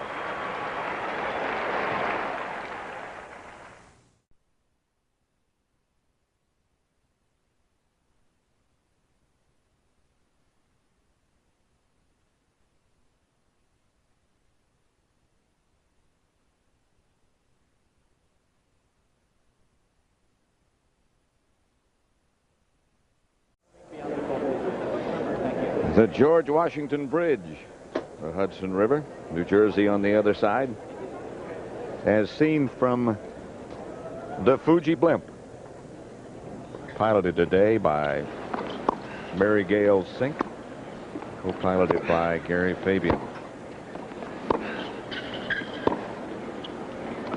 Beautiful day to be up there. You know, beautiful day to be here. Pat, people say, how can this change like this? Why? And so forth. The second set, 15 love. Becker served 37% of his first serves, was 0 for 4 at the net, only going in 4 times, obviously. 4 winners and 17 unforced errors. That's how.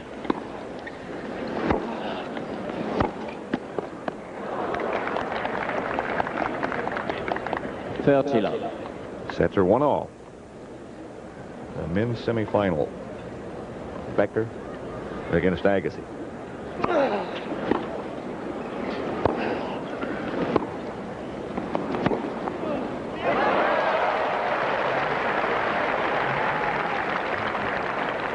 Love.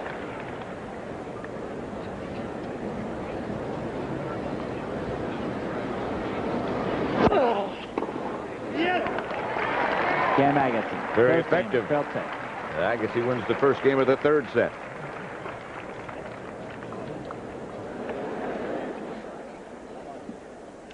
Becker and Agassi. Third set. Agassi won the first game. Becker serving now. 15 love.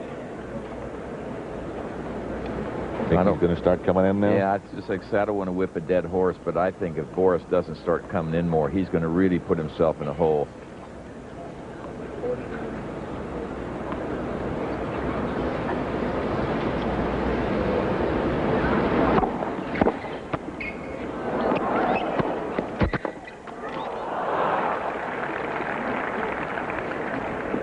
Fertila.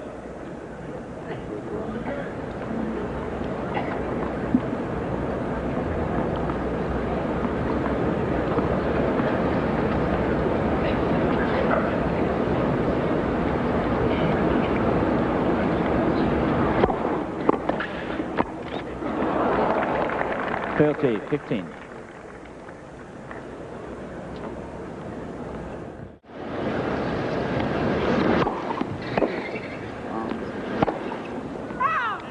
Fertila.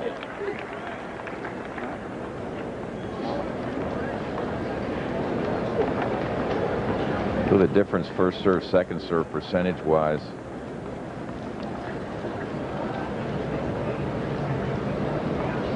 That's why one set went to Becker and one went to Agassi. That's one of the reasons.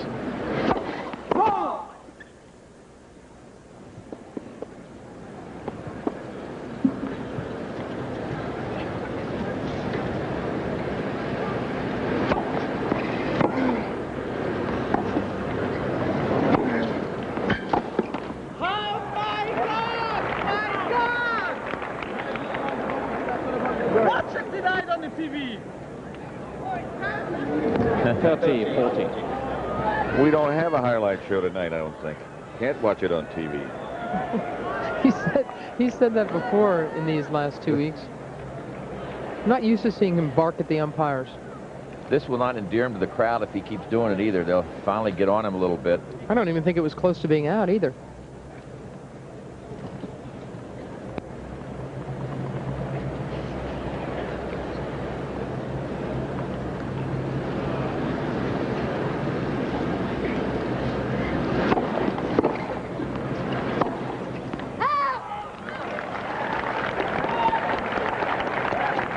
Agassi is hitting them awfully close to the lines. I think Becker's just got to start trusting that that's what's going to happen and stay with the ball until he gets the call.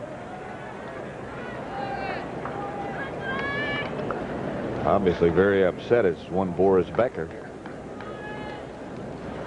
And affecting his performance, I think. Well, he's given up his serve now, so Agassi with a break at 2-love and starting to roll.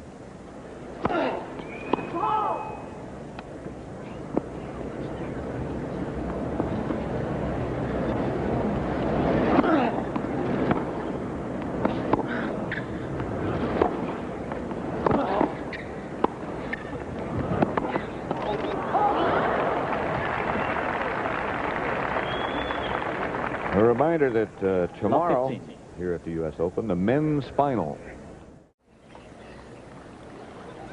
It'll feature the winner of this match against the winner of the match between Sampras and McEnroe, which is coming up later this afternoon.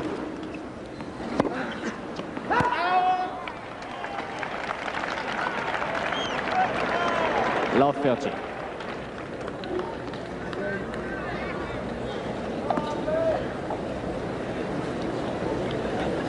Agassi's first serve percentage, first and second sets, just equal. Doing a good job. Those are very high numbers.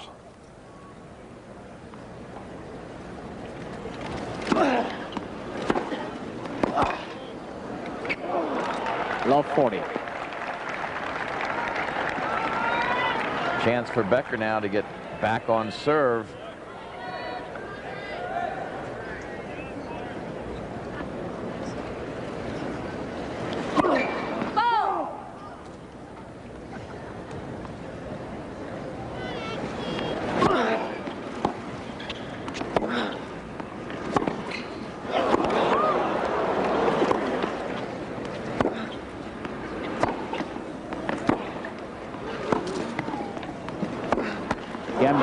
Okay. And he does. Agassi leads 2-1.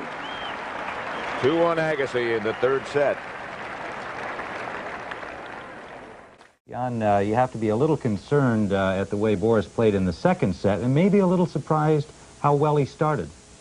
Well, let's put it this way. The first set was one of the most intense tennis sets I ever saw in my life. It was actually a shooting contest. And in these dimensions, I think that Agassi plays his normal game. That's the way he hits the ball very hard every time. Boris has to hit a perfect ball almost every time to win a point. It was a drama at the end. And then I think both players relax a little bit. And in these conditions, Boris has the downside because against Agassi, you don't have the right to relax because he's going to be all over you. Well put. Now, at the beginning of the match, Jan, the wind was gusting around. Both players seemed to be affected, even on their service toss. Since then, it's calm. Yes, it's a bit lower, but you have to realize that at the speed that these players hit the ball, the wind is almost not a factor anymore. When you play normal tennis, yes, but look, they're hitting the ball as hard they can, both of them, and probably they are the biggest two-hitter in the game around. Boris, noticeably bothered by some very close line calls, one particular lineswoman in particular. Is it what you expect for him to kind of go through a patch of anger like that and get over it, or are you concerned it might stay with him? I think that Boris played a very loose game, the seventh game of the second set, and was only down from there. Now he was a breakdown, he made the break back, it's again in a difficult position, but I think he's going slowly to forget about that and go back to his normal tension, and that's the only way he can win this match. I know that you would like always to see him come to the net because he's such a great volleyer. Again, you're frustrated that he's not doing it more. Well, with Agassi, it's not that easy if you don't serve and volley. And if you stay there on the baseline, Agassi is going to hit difficult balls for you. So you have to be stuck to the baseline, not step back at all, and take advantage of the geometry of the court, meaning that whenever you can grab him at the right foot, you have to be all over him. Even if he passes you, at least you keep him under pressure. Meanwhile, here he is now, triple break point again.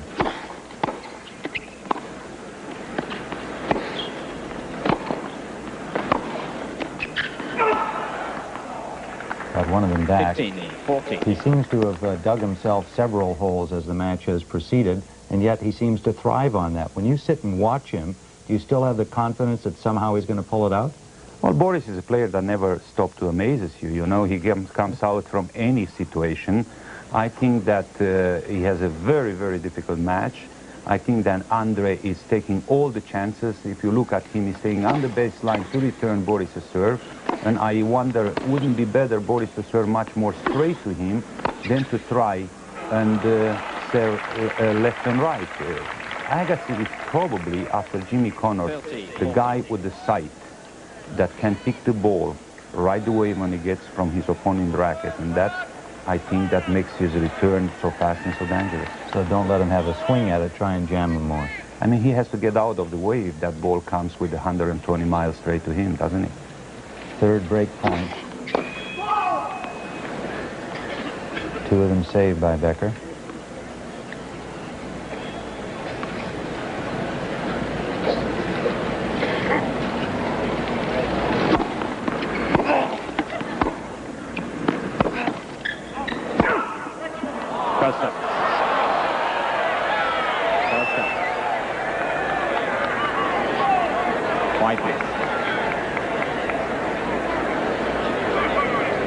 First set.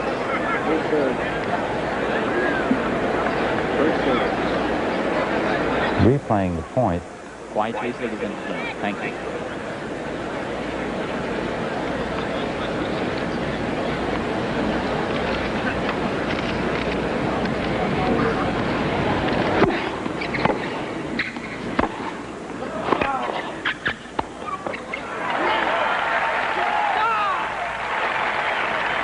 So Boris may survive this again. At least he's back to deuce. Well, how I said before, I think that his serve is instrumental. I think he had a very good percentage in the first set, though they went to the tiebreak, and he had a low percentage in the second. If he wants to stay close to Agassi, he has to have at least 60-65%, if not over 70 on the first serve.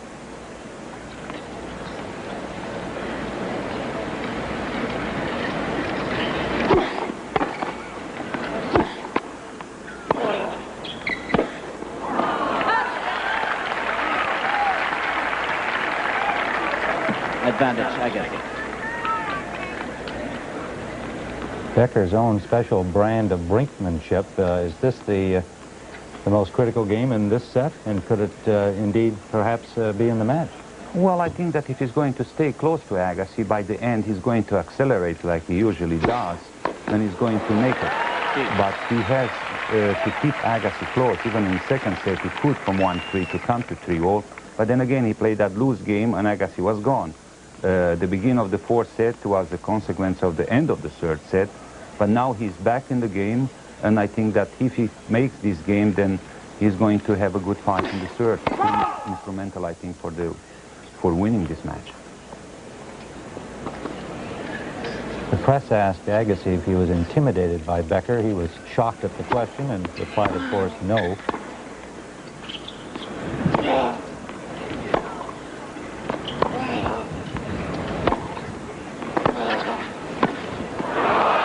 Do you have any sense that Agassi has any intimidation factor involved here?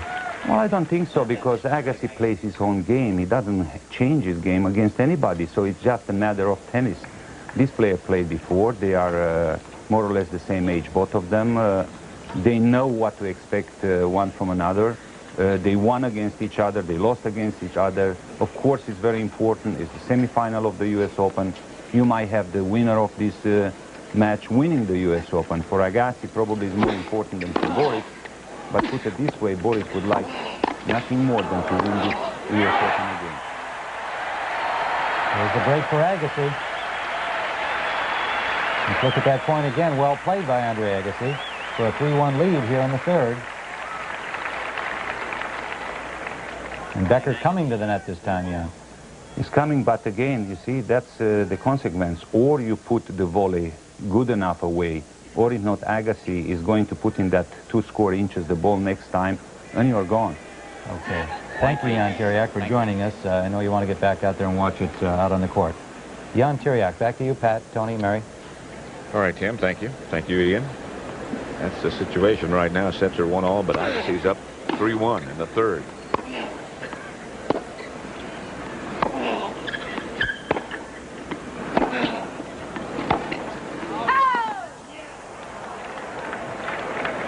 You know, Becker's been broken 4 straight times now in 5 out of his last 6 service games. That's amazing. He has to either change his pattern of serving, style meaning speed and where he's placing it, do something to break Agassi down.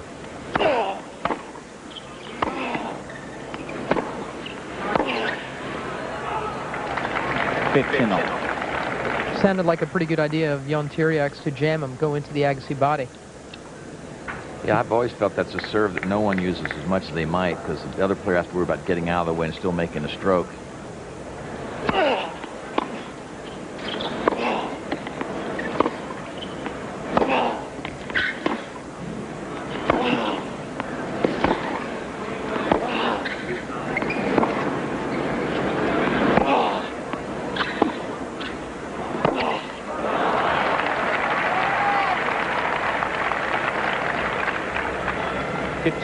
Filthy.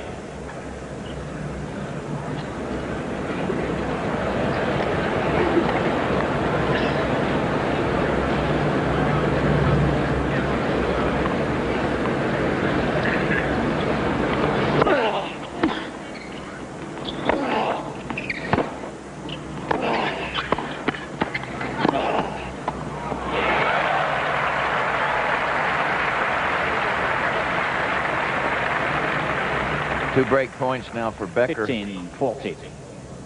And where does he win it from? The net. Working his way forward. A good deep volley here, and this one just the angle into the open court. 15-40.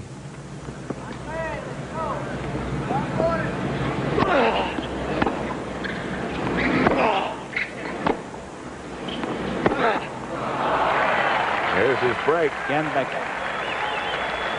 And we'll be back at the U.S. Open after this word from your locals.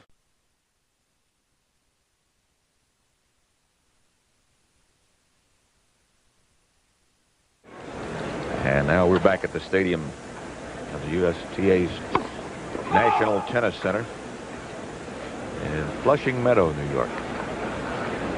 Becker serving to Andre Agassi, men's semifinal.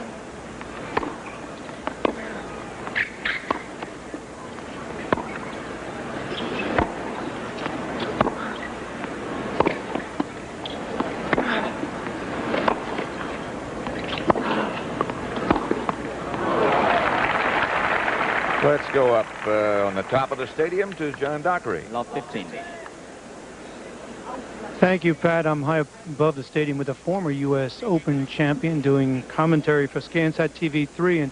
And Mats, could I talk to you for a moment? I know you're in the middle of your commentary. What about this match? What about Boris Becker looks so good and in one set and then kind of loses it?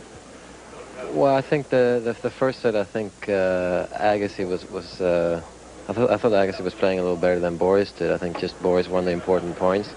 And I think the first set was, you know, it was great tennis. And I think now it's maybe the level has gone down a little bit. But I think so far, I think Agassi has looked a little bit better than Boris. I know this is your first TV commentary. How has it been? It's been pretty good. It's a lot of fun. I don't know if it's something that I would do in the future after my career, but it's different to see it from this angle. Now, Mats Wilander, I know you lost early to Brad Gilbert. Obviously going to continue to play tennis. What are you coming back for? I just want to try and get back and play good tennis again and enjoy the game that I've done my whole life. And you know, I think here I played a pretty good match against Brad. He won the big points, and I think you can see on this match that that's what decides the whole match, is that winning the big points is important. One last question tonight. It's McEnroe and Sampras. How do you see it? Well, I think it's a very open match. I think McEnroe has looked very good, and I think Sampras has looked very good. I think one of the advantages for McEnroe is that he's used to being in the situation he's in, and I saw the match the other night against David Wheat, and I think he looked pretty nervous, and that could happen to Sampras as well, but I think McEnroe's got a good chance. And thank you very much. Good luck to you. 15. Third ace by Becker. Thank you, John. Mott sounded very comfortable, didn't he? Yeah.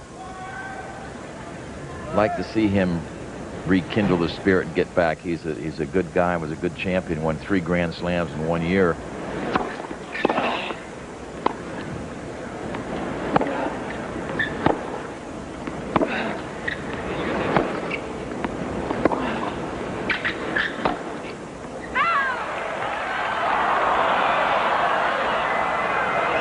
Agassi immediately put his hand out that it was wide.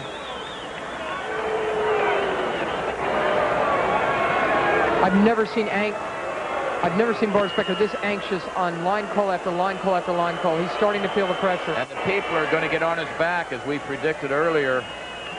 He's done this too much. Bruno Ribot, by the way, is a German. Our umpire right there. Here's another look. Boris is going to go down the line with this backhand. And Agassi immediately calls it wide himself. Watch Agassi. Well, no, you can't see it, but that's pretty close. That's what happens when you think you've gotten some bad calls. This preys on your mind. Anything close, you think you're getting ripped off. And I think the linesperson who makes the call doesn't want to take the risk of seeming to be intimidated by anybody. 2 break points now for Agassi. That's just a human nature, I think. Sure.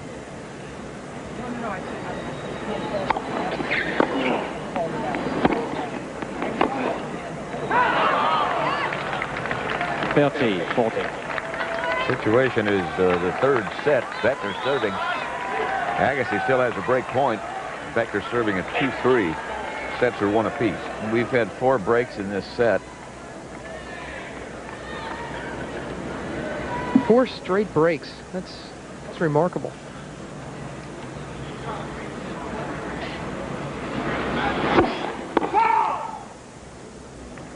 Now Becker's going for his flat one, but he's trying to strike with a cold iron. He's been spinning him.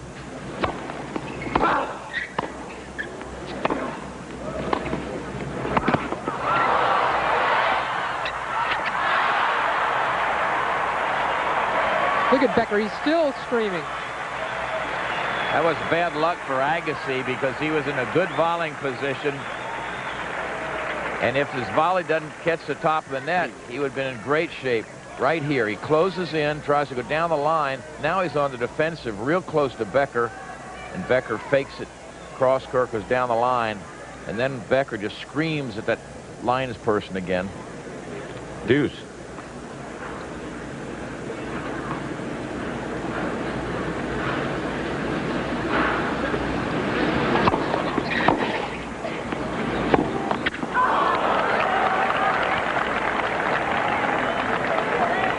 Advantage, Agassi.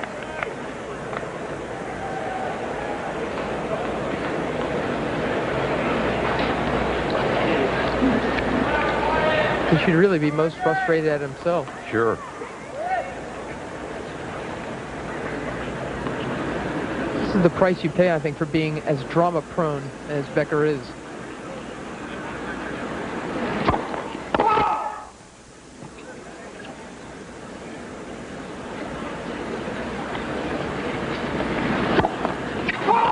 Double fault. That's his third. He is really upset at himself and at what he thinks are unfair line calls.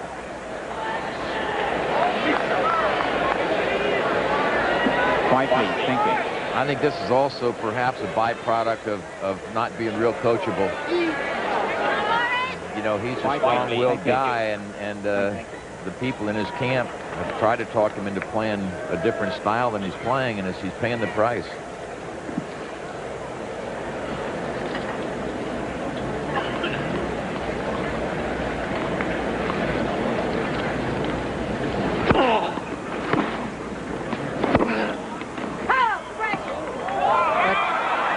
Oh boy, he's not happy. You got the Agassi call got overruled immediately. You know what they're doing? Now since 2 hours and a half, they make 10 bad calls. 10 bad calls to ball out. Here was clear to ball. Yeah, but it's too bad. Too bad.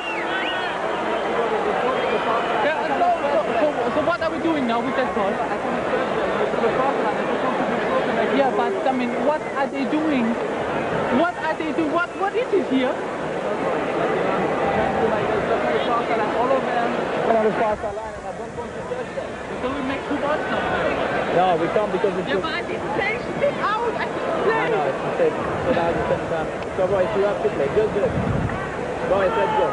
I did not play the ball.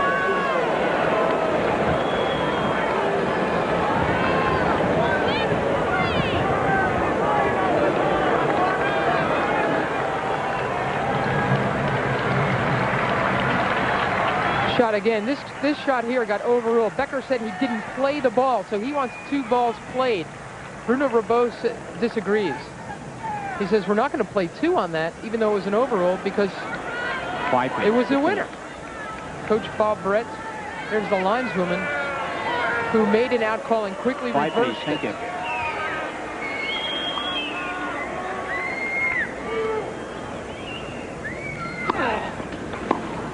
Agassi got the point in spite of all the conversation. And he gets another one. A very dejected, upset Boris Becker. And a good job by Agassi to maintain his concentration while all that was going on with Becker and the umpire. What an outward sign from Coach Nick Bollettieri, Agassi's coach, that he's having a fun afternoon. Out. 49. Oh, God. Now Becker really... Person called it good. And the chair umpire called it out.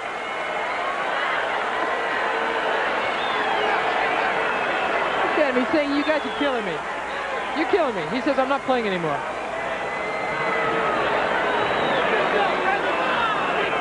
By the way, I thought Becker's shot was out. I haven't agreed much with Becker at all today. He just keeps saying, what are you doing?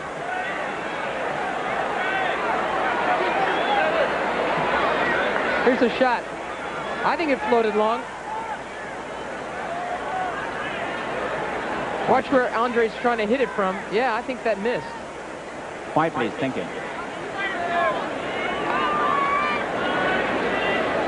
40 love.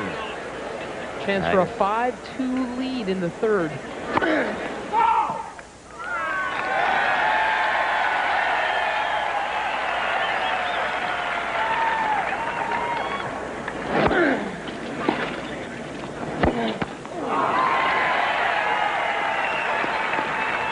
Becker still has some fan.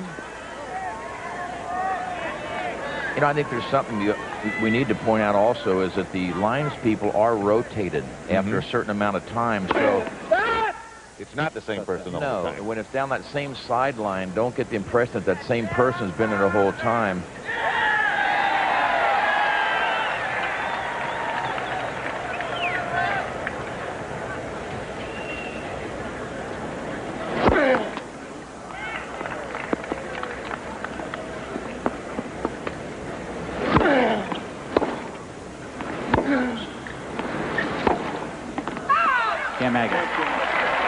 And it's a 5-2 lead in the third set for Andre Agassi. And it's down 2-5 in the third set. Sets are 1-all. You know, Pat, it says in the rule book here that the umpire has the right to remove, rotate, or replace any lines when a net judge, whenever he decides it will improve the officiating of a match. So they do have that authority. I'm not suggesting that should be done here. I'm not saying they're right or wrong, the lines people, but if you ever got to a point where the chair umpire thought that one person was making too many mistakes or weak, they can change them or rotate them to whatever they need to do. I just don't think they've been that bad. I think it's Becker who's been out of line. I agree with you. Beating up on the lines people. He's the one who's missing. Anyone else ever see him lose 5 straight service games? 6 of his last 7? It's got nothing to do with the men and women in blue.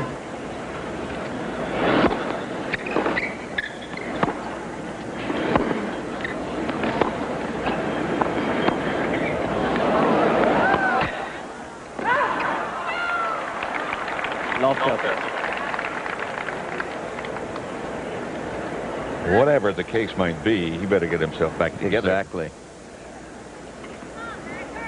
Again, I think the stubbornness of his game plan is really having an ill effect on his performance. Again, those numbers are too lopsided now. Winners, but look how many more unforced errors, almost twice as much. You know, his mulishness gives him strength, too. It's what makes him win a lot of matches. And here's the other side of it.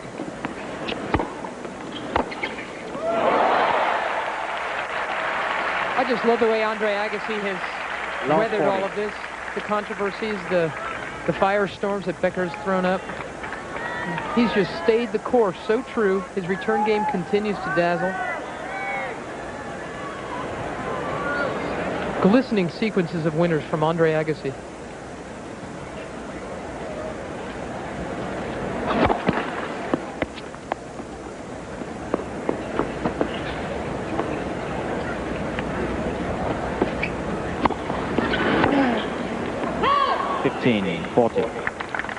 These are set points for Agassi. And it should really be very nice from his standpoint to wrap this one up and take a 2-1 lead. And he can just hope that Boris keeps on ranting and raving.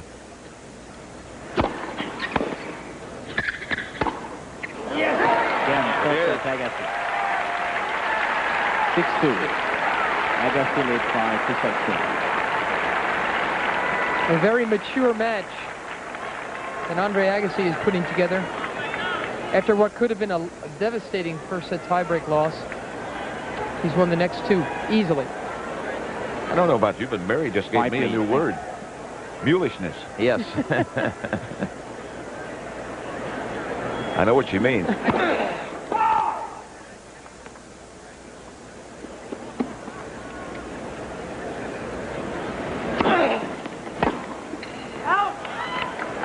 Love. Still coming up on this Super Saturday. The women's final between Steffi Graf and Gabriela Sabatini. That's to be followed by Sampras and McEnroe. So it should be terrific for the rest of the afternoon, as it has been already. remember Becker was quoted as saying when he's playing Krickstein, he lost his set and was down a break. He said, okay, now it's time to start playing tennis. And he did. 15.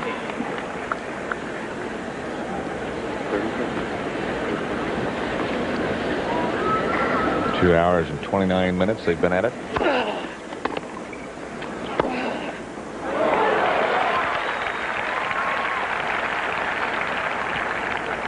$40, 15.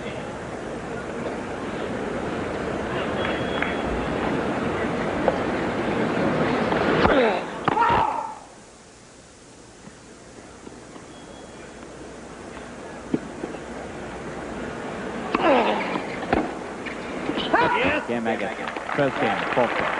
Game to Agassi. He wins the first game of set number 4. In the stadium at the USPA's National Tennis Center, 15 love.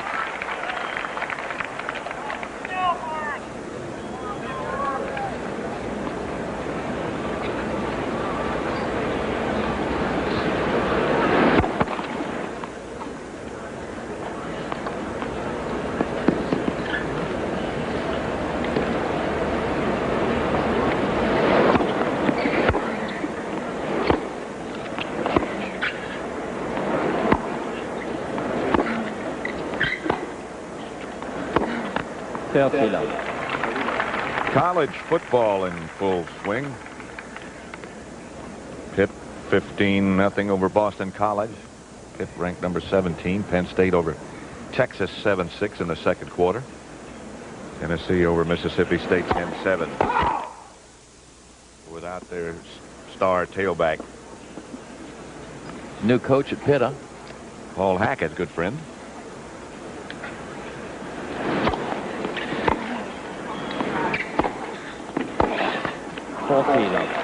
40 love.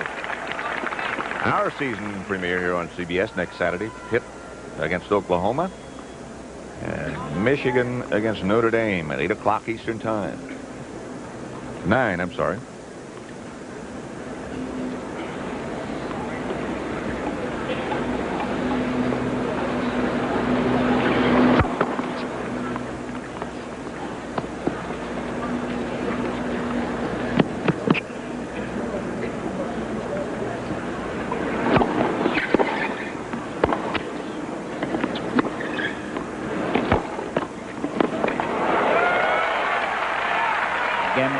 Game to Becker.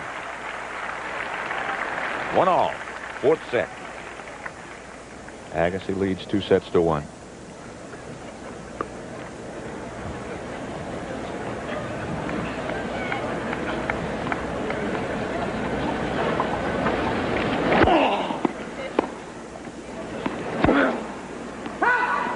Love 15.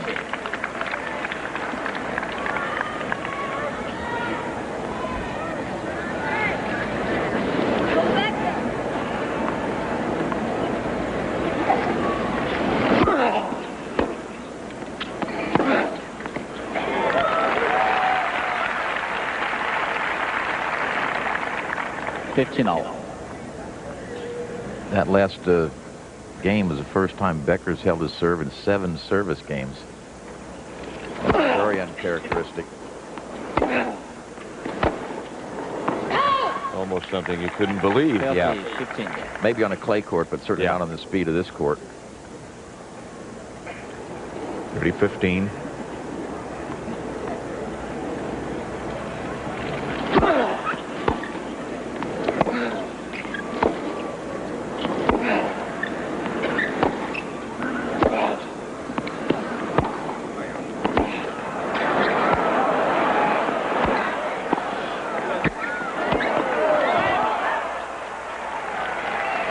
He thinks he got a bad call on that same sideline. That's it. And look at him. He's not making much of it. Right there. That looked well out. She's saying unsighted. The lines person in the back said unsighted, not that one. We get a chance to show that one again early in that point. That lines person, they don't actually cover their eyes because they have to watch the rest of the point. They put their hands up towards their eyes. which is a signal to the umpire, say, I was blocked out. And let's watch her in the back now. Right when Andre gets out of the picture, well, he lost it. She's blocked out by Agassi. That's correct. Yeah. And then she signals to the umpire, I didn't see it, and then it's up to the umpire to make a call if he or she actually saw it.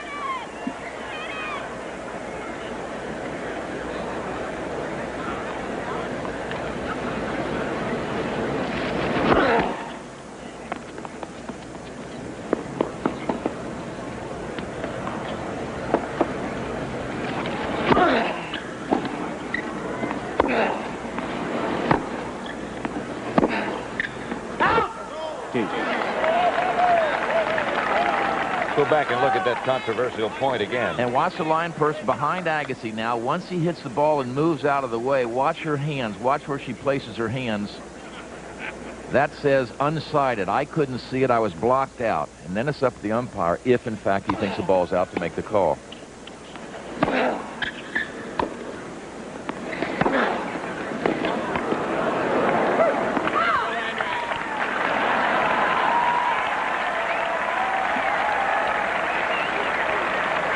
With the pace and length, the speed of shot of these rallies, one after another, it's amazing that the lines people can see any of these. Yeah. And these two are both playing it so close to the lines. This is the most focused I've seen Agassi throughout a match. Ever. Yeah, ever is right.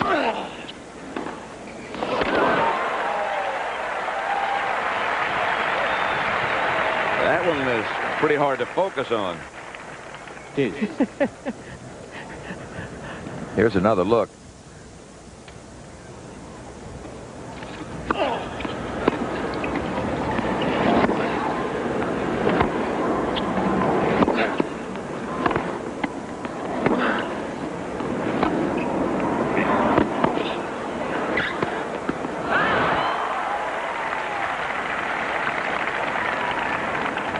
Agassi's been speaking so much about how much physical work he's put into his game in this last year. He's gained 15 pounds of muscle. He's working with trainer Gil Reyes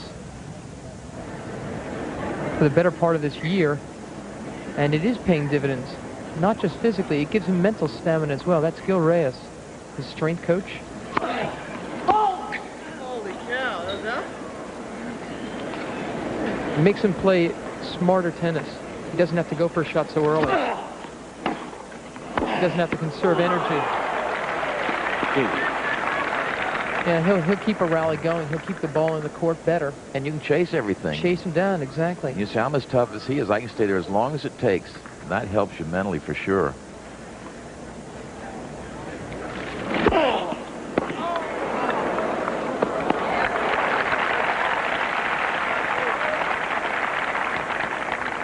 Advantage, I guess.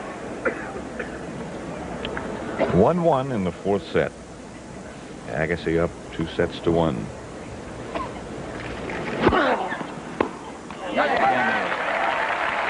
And he leads 2-1 in set number 4. Agassi leads. Agassi up 2-1 in the fourth set. Becker to serve. Agassi leads 2-1.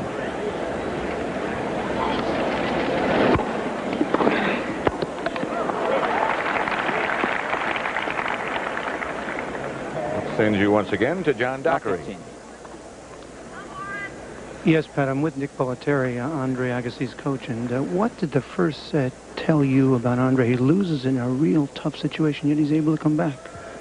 Philip and I were just talking. I think it's the changing of a guard. For the first time, Andre seems to be making that transition, hopefully becoming a superstar. The physical program is taking over. The techniques that he's learned from his father and myself seem to be taking hold. And I think he's beginning to believe he can become a real top player. Nick, there was some question as to his mental toughness and his ability to win the big one. Oh, you talking about this being the stage where he might do that? It certainly looks like it, especially after losing the first set and come back so strong, because he had 4 or 5 set points and came back. It didn't bother him. That was a great sign. Are you predicting an Agassi victory?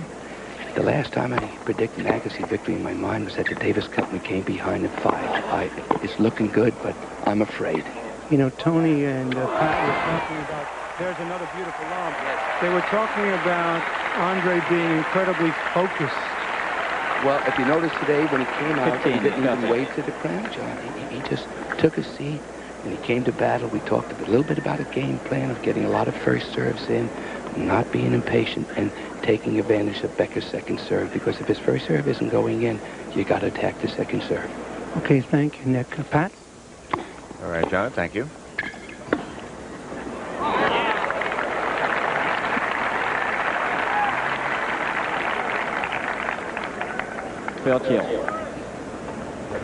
Fluctuating first serve by Becker, 61%, 37, 55, 43. That's one of the problems why he's in the situation he's in right now.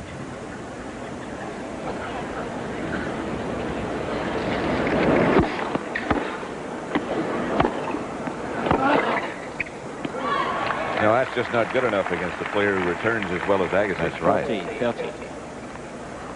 One of the things that his coach just said about patience, you can't be patient if you're not strong, if you're not fit, because you can't stay there longer. If you be patient, you finally run out of gas yourself. So that would be an indication that they think he can be patient and still win, that he is fitter than he used to be.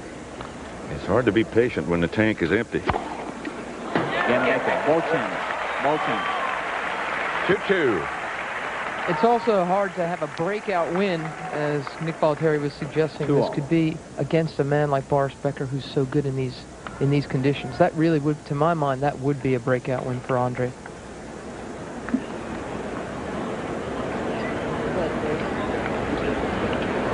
Again, this is something Agassi's been working on all year long.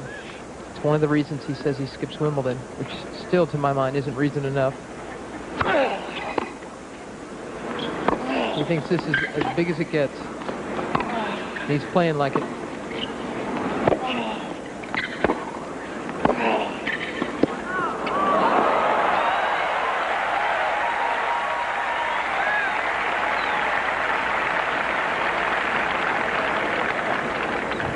Block 15. Here's another look. When Becker gets in and gets this high backhand volley, cuts a good angle. No way Agassi could get to it. 15-all. You know, Agassi's 20. He's quoted in the newspapers saying, when I'm 23 or 24, maybe I'll start thinking about winning all the major titles. This refers to Wimbledon. Right now, I just want to do what my fans want me to do. And I think my fans just want to see me improve and win my matches. 15.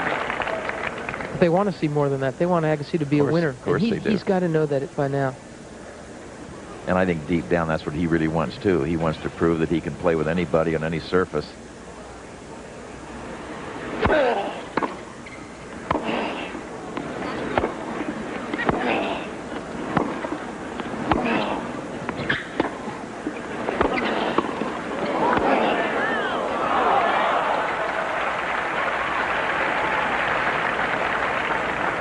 Well, it's pretty steady improvement over the years. 89 was a little bit of a setback. He told me earlier this year that last year he considered his whole year to be over by the end of February. Right. He'd had a couple of knocks against him, and he played it that way. It's very disappointing to watch someone this gifted play that kind of ball as he did. This year it's been very different. In this match, Spectacular shot right there. Yeah, because look where Agassi is. He's way behind the baseline, maybe 3, 4, 5 steps. And to pull that ball cross court, notice where it landed right in the corner of the service box. We had a good angle on it.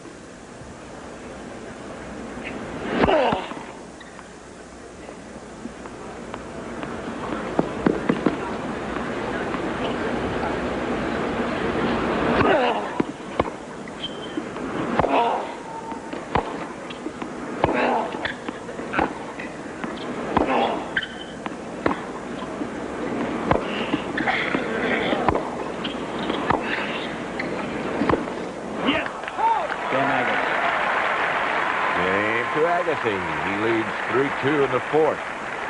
Agassi leads 3-2. We're in the fourth set. Agassi up 3-2. And 2 sets to 1.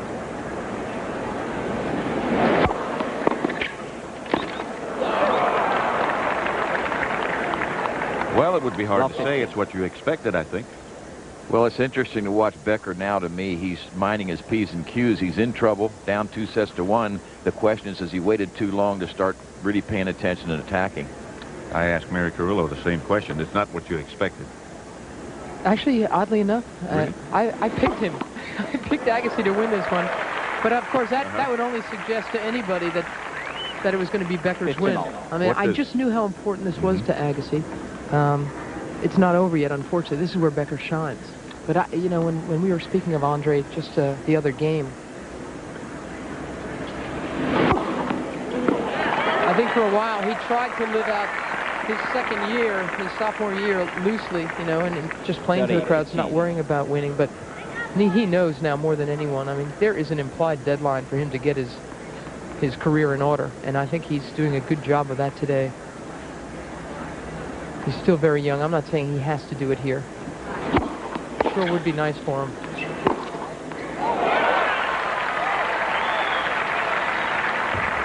This guy won his first Wimbledon when he was only 17 years old.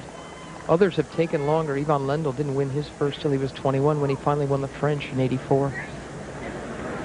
Waited all the way to 21, huh? I'm saying he had a lot of disappointments, and he was called a choker. He was thought of as a guy who couldn't come through in the clutch. Especially here. That's right. He was in the finals 3 years in a row and lost, and he was labeled as a choker. I used to tell him on the court, hey, there are 126 players that would love to be in your spot, number 2. White, please. Thank you. That's when Lendl went on that intense training and mental toughness regimen.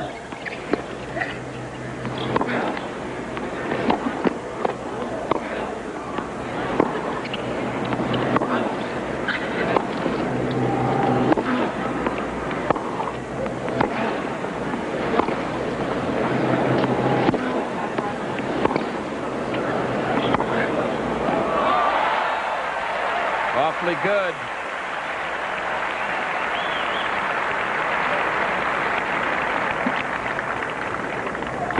Agassi had Becker on the run, side to side. And Boris just couldn't get to that cross-court backhand.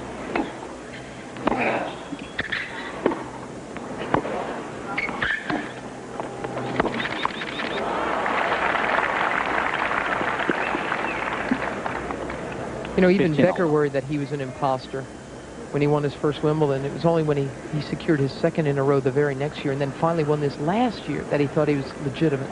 And when he won here last year, he said, now I've proven to everybody that I'm a legitimate tennis player, not just on a grass court. It's 15-all.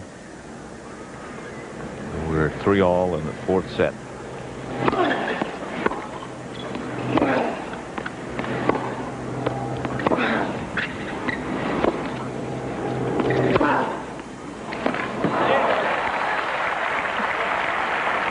Stefan Edberg said earlier this year when he lost to Andre Agassi in the finals of the Lipton event, he said, nobody makes you feel it in the leg like Andre Agassi. He hits so early, so hard, point after point after point.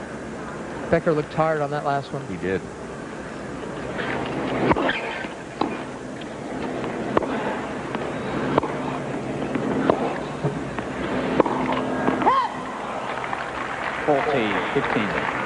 It's harder to stand that baseline and get jerked around back and forth than it is to come forward. And, of course, points basically don't last as long when you come into the net. 40-15. Agassi has really done a remarkable job. Agassi leads 4-3. He leads 4-3. We'll be back at the U.S. Open after this word from your local station. Agassi up 2-1. And this is danger time for a guy like Becker because, boy, pop one service break, Agassi serve, and you're out of the match. You're in the locker room. So you really have to pay attention.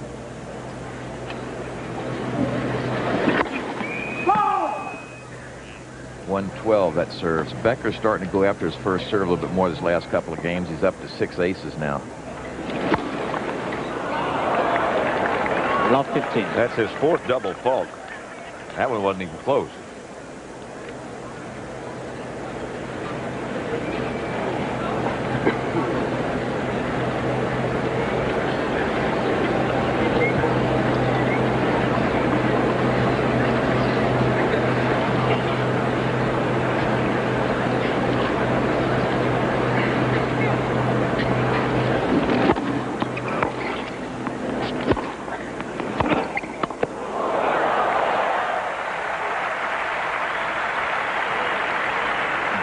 was able to go over and cover the line 15-all. because he knew Agassi was going to be late. He's hit this so hard, Agassi was going to be late arriving. He could only go back down the line. That's why Becker was able to stand there and pick that off.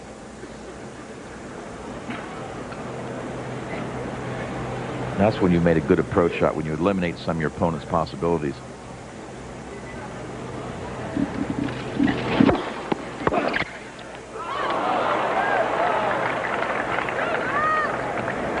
Even when Agassi misses, look how businesslike he is out there. Looks like he's swinging an invisible briefcase with him. Normally, boy, even when he walked down the court, he didn't wave his arms like he usually does. He hasn't mugged for the camera. He hasn't done anything but try to win this match.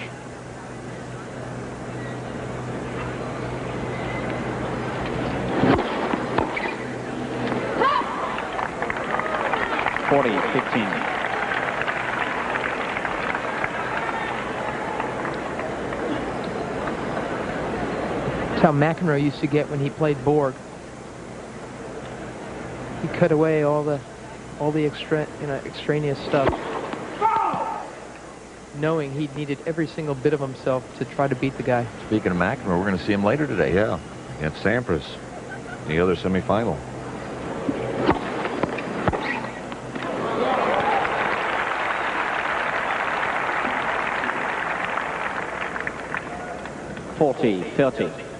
Watch how Agassi steps up on this. He's well inside the baseline. He gets around to hit his forehand, both feet off the ground, just giving it everything he had. Hits a clean winner.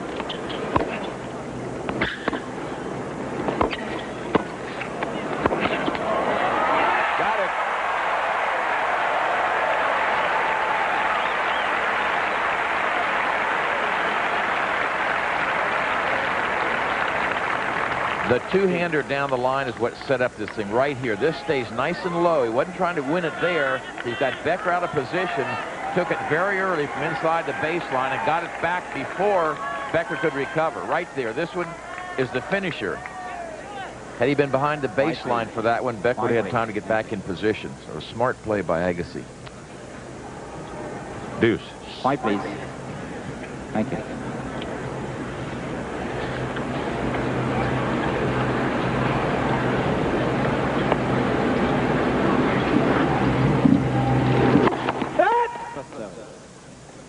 Been out there 3 hours now.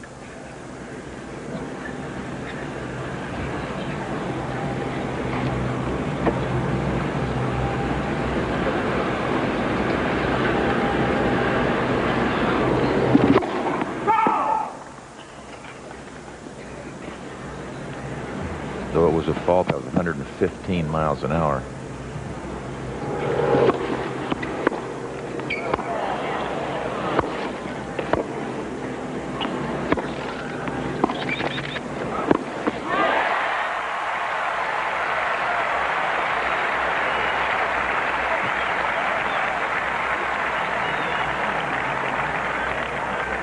Good lesson for you at home. Watch how Agassi closes. This ball stays up. He keeps on coming to get the ball above the top of the net so he can volley aggressively. See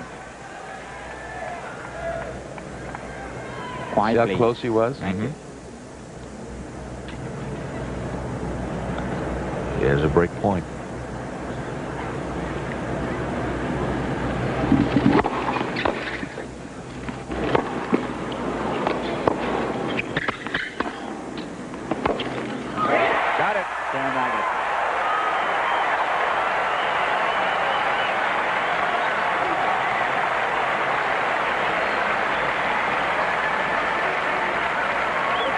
Agassi leads 5-3. Agassi up 5-3 now. Short approach shot. Agassi stayed down nice and quiet on this. Watch how he prepares and doesn't jump. Quiet, please. Kept those knees bent throughout the stroke, and he's now serving for the match. Please. Thank you. Becker hasn't broken Quiet, him please, since he ladies got and to gentlemen. 2-3 in the Thank third you. set. Becker won that first set Thank in a you. tie break, 12-10. Since then, it's been Agassi.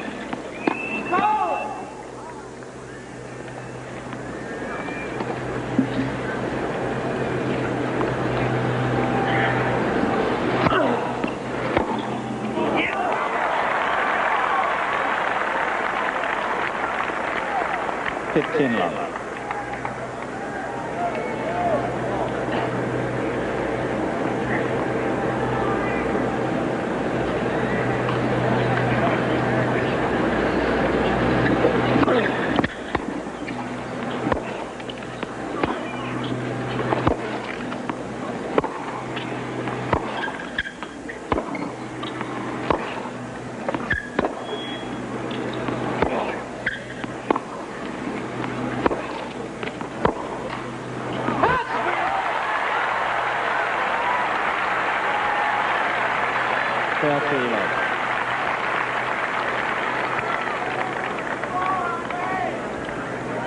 Quiet, please.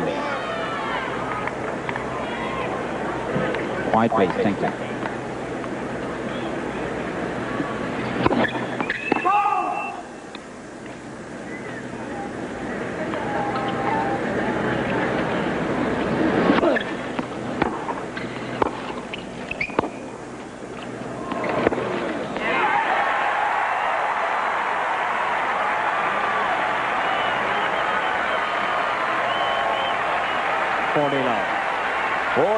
Three-match point.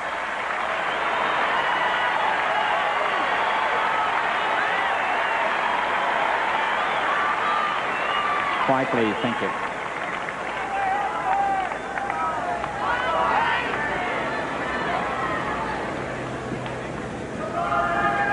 Quiet, please.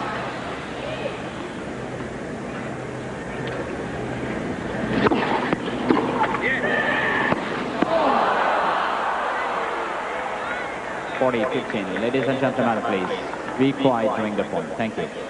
Thank you. When the Becker backhand was very close to the top of the net, some people hollered yes. They thought it was over. The match was over. It is now.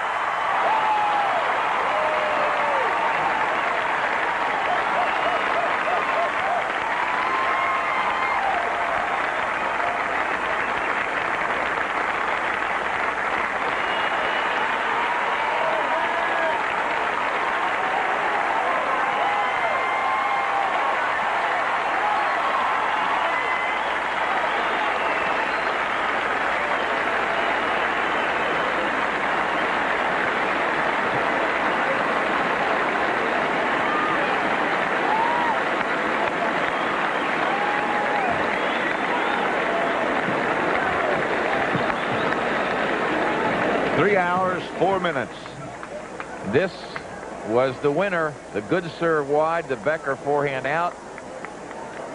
And Andre Agassi is in his second Grand Slam final of the year. He lost in the finals to the French.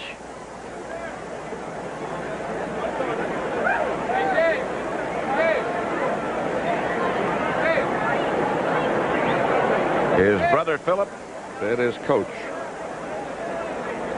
Nick Bollettieri.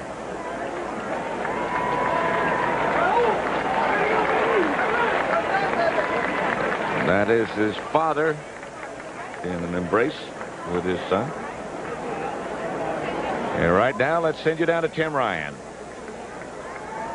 Thank you, Pat. A thrilling match, an unbelievable first set of action, and Andre Agassi prevailing in fine form all the way through. There was no question that he was the better man today, and I think it was clear even when Becker walked off with Andre Agassi that he was saying to Andre Agassi, I would assume, just by the gesture and the arm around the shoulder, despite whatever complaints Boris had about line calls today, he was soundly beaten by this young man, Andre Agassi.